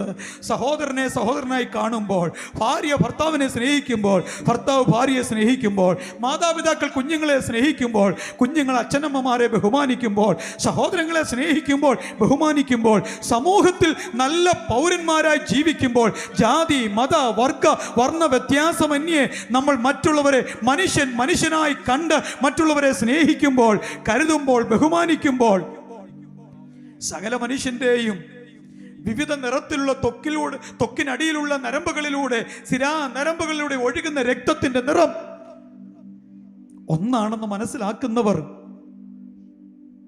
എൻ്റെ പ്രിയരെ, എൻ്റെ പ്രിയരെ, അവരാണ് സമൂഹത്തിൽ കൊള്ളാകുന്നവരായി, മറ്റുള്ളവരെ ബഹുമാനിക്കുന്നവരായി, സ്നേഹിക്കുന്നവരായി കർത്താവിനെ, യേശുവിനെ ജീവിതം കൊണ്ട് വെളിപ്പെടുത്തുന്നത്. ഇന്ന് രാത്രി ജീവിതം കൊണ്ട് യേശുവിനെ വെളിപ്പെടുത്താൻ എത്ര പേർ തയ്യാറാണ്? പ്രത്യാശ നശിച്ച ആരെങ്കിലും ഉണ്ടെങ്കിൽ ഇന്ന് രാത്രി വിശ്വാസത്തിൻ്റെ പ്രത്യാശയുടെ ചെറുകൾക്കൊന്ന് ബലം കൊടുക്കണമെന്ന് പ്രാർത്ഥിക്കാൻ എത്ര പേരുണ്ട്? ഏതെങ്കിലും വിഷയത്തിൽ ഭാരപ്പെട്ട് ഭയന്നിരിക്കുന്നവരുണ്ടെങ്കിൽ എന്നെ ഒന്ന് ധൈര്യപ്പെടുത്തണമെന്ന് പ്രാർത്ഥിക്കുന്ന എത്ര പേരുണ്ട്? ഇന്ന് രാത്രി ഇതിനകത്ത് രോഗികൾ സൗഖ്യമാകും. ഞങ്ങളുടെ ശബ്ദം കേൾക്കുന്നവർ വഴിവക്കിലാകട്ടെ, വീട്ടുവരാന്തകളിലാകട്ടെ, വീടിനകത്തായിരിക്കട്ടെ, താങ്കളെ ഇന്ന് രാത്രി സൗഖ്യമാക്കാൻ യേശുവുണ്ട്. താങ്കൾ ആരാണെന്ന് നോക്കിയിട്ടല്ല, എന്താണെന്ന് നോക്കിയിട്ടല്ല, യേശുവേ എന്ന് വിളിക്കാൻ മനസ്സുണ്ടെങ്കിൽ ഇന്ന് രാത്രി നിങ്ങളെ സൗഖ്യമാക്കാൻ യേശു നിങ്ങളുടെ തൊട്ടടുത്ത് നിൽപ്പുണ്ട്. അവൻ സർവ്വവ്യാപിയാണ്, സർവശക്തനാണ്, സർവജ്ഞാനിയാണ്. എൻ്റെ സ്നേഹിത, എൻ്റെ സ്നേഹിതേ, സന്തോഷമില്ലേ? സമാധാനമില്ലേ? സ്വസ്ഥതയില്ലേ? മദ്യത്തിന്റെ, മയക്കുമരുന്നിന്റെ ഉപയോഗങ്ങൾ നമ്മുടെ കുടുംബങ്ങളെ തകർക്കുകയാണോ? കുഞ്ഞുങ്ങൾ അനുസരണമില്ല, ദൈവവഴി വിട്ടു പോകുന്നു, പാപശാപ വഴികളിൽ ജീവിക്കുന്നു. ആൺ പെൺ വ്യത്യാസമില്ലാതെ മാതാപിതാക്കളെ, അച്ഛനമ്മമാരെ അനുസരിക്കാതെ നമ്മുടെ കുഞ്ഞുങ്ങൾ പോകുന്നു. ഒന്ന് പ്രാർത്ഥിക്കാൻ തയ്യാറാണോ? മാറ്റം വരുത്താൻ കഴിയുന്ന ഒന്നുണ്ട്. യന്ത്രങ്ങളും തന്ത്രങ്ങളും പരാജയപ്പെടുമ്പോൾ, ഞാനും നിങ്ങൾ ചെയ്യുന്ന ഓരോ ആചാര അനുഷ്ഠാനങ്ങളും പരാജയപ്പെടുമ്പോൾ, ഒന്നിൻ്റെയും ആവശ്യമില്ലാതെ തികച്ചും വിശ്വാസമാർഗത്തിൽ വിടുതൽ തരുന്ന ഒരു നാമമുണ്ട്. ഒരൊറ്റ നാമം, ഏകനാമം, യേശു. ഹൃദയം തുറന്ന് വിളിക്കാൻ എത്ര പേരുണ്ട്? ചങ്കുപൊട്ടി ഒന്ന് വിളിക്കാൻ എത്ര പേരുണ്ട്? യേശുവേ, എൻ്റെ ഹൃദയത്തിലേക്ക് വരണമേ. യേശുവേ, എൻ്റെ ജീവിതത്തിലേക്ക് വരണമേ. യേശുവേ, എൻ്റെ കുഞ്ഞുങ്ങളിലേക്ക് വരണമേ. യേശുവേ, എൻ്റെ കുടുംബത്തിലേക്ക് വരണമേ. എൻ്റെ കുടുംബത്തിൻ്റെ തകർച്ച എനിക്ക് കാണണ്ടെന്ന് പറയുന്ന എത്ര പേരുണ്ട്? എൻ്റെ മക്കളുടെ തകർച്ച എനിക്ക് കാണണ്ടെന്ന് പറയുന്ന എത്ര പേരുണ്ട്? എൻ്റെ ഭർത്താവിൻ്റെ തകർച്ച എനിക്ക് കാണണ്ട എന്ന് പറയുന്ന എത്ര പേരുണ്ട്? ഇന്ന് രാത്രി സ്നേഹിതരെ, ഒരു നാമമുണ്ട്, യേശു എന്ന നാമം. വിടുവിപ്പാൻ, സഹായിപ്പാൻ. ഈ മൺകൂടാരം അഴിയും. അത് ആരുടെ മൺകൂടാരമായിക്കൊള്ളട്ടെ, ഏത് വിശ്വാസത്തിൽപ്പെട്ടവരുടെ ആയിക്കോട്ടെ, അഴിയും. ഇതഴിഞ്ഞാൽ നിങ്ങൾ പോകുന്ന എങ്ങോട്ടാ? ഇത് പൊളിഞ്ഞാൽ നിങ്ങൾ ചെല്ലുന്ന എങ്ങോട്ടാ? ഞങ്ങൾ ധൈര്യമായി വിളിച്ചു പറയും, അതുകൊണ്ട് ഞങ്ങൾ അധൈര്യപ്പെടാതെ, ഞങ്ങളുടെ പുറമേയുള്ള മനുഷ്യൻ ക്ഷയിച്ചു പോകുന്നെങ്കിലോ അകമേയുള്ളവൻ നാൾക്കുനാൾ പുതുക്കം പ്രാപിക്കുന്നു. ഞങ്ങളുടെ അകത്തൊരു മനുഷ്യനുണ്ട്, ദൈവദത്തമായൊരു മനുഷ്യനുണ്ട്. ഞങ്ങൾ ചെന്ന് കയറുന്ന ഒരു നിത്യ കൂടാരമുണ്ട്. ഈ പുറമെയുള്ള രോഗങ്ങൾ, ഈ പുറമെയുള്ള ക്ഷീണങ്ങൾ ഞങ്ങളെ അധൈര്യപ്പെടുത്തുന്നില്ല. കാരണം ഒന്നേ ഉള്ളൂ, ഞങ്ങൾ ചെല്ലുന്നത് ഒരു നിത്യ കൂടാരത്തിലാണ്. ആ ബോധ്യമുള്ളവരെല്ലാവരും ഒന്ന് പ്രാർത്ഥിച്ചു തുടങ്ങിക്കേ. ആ ബോധ്യം കൈവരിക്കേണ്ടവരൊന്ന് പ്രാർത്ഥിച്ചു തുടങ്ങിക്കേ.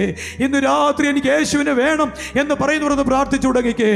ചേർന്നൊന്ന് സ്തോത്രം ചെയ്തുകൊണ്ട്, എല്ലാ ആദരങ്ങളും തുറന്ന് കർത്താവിന് മഹത്വം കൊടുത്തുകൊണ്ട്, നമ്മുടെ ആദരങ്ങൾ തുറന്ന് കർത്താവിന് മഹത്വം കൊടുത്തുകൊണ്ട്, നമ്മുടെ ആ നാവുകൾ തുറന്ന്, എല്ലാ പ്രിയപ്പെട്ടവരോ ക്രൂശിൽ മരിച്ചു നമുക്ക് വേണ്ടി നിത്യരക്ഷയേകിയ വാനമേഘങ്ങളിൽ നമ്മെ ചേർക്കാൻ വീണ്ടും വരുന്ന നസ്രേനായ യേശു ക്രിസ്തു എന്ന രക്ഷകന്, രാജാതി രാജാവിന്, കർത്താതി കർത്താവിന് ആ കരങ്ങൾ തട്ടി മഹത്വം കൊടുത്തുകൊണ്ട് ഒന്ന് ചേർന്ന് സ്തോത്രം ചെയ്തുകൊണ്ട്, എല്ലാ മഹത്വവും എല്ലാ സ്തുതിയും സ്തോത്രവും കർത്താവിനായി നൽകി ചേർന്ന് ഒരുമിച്ച്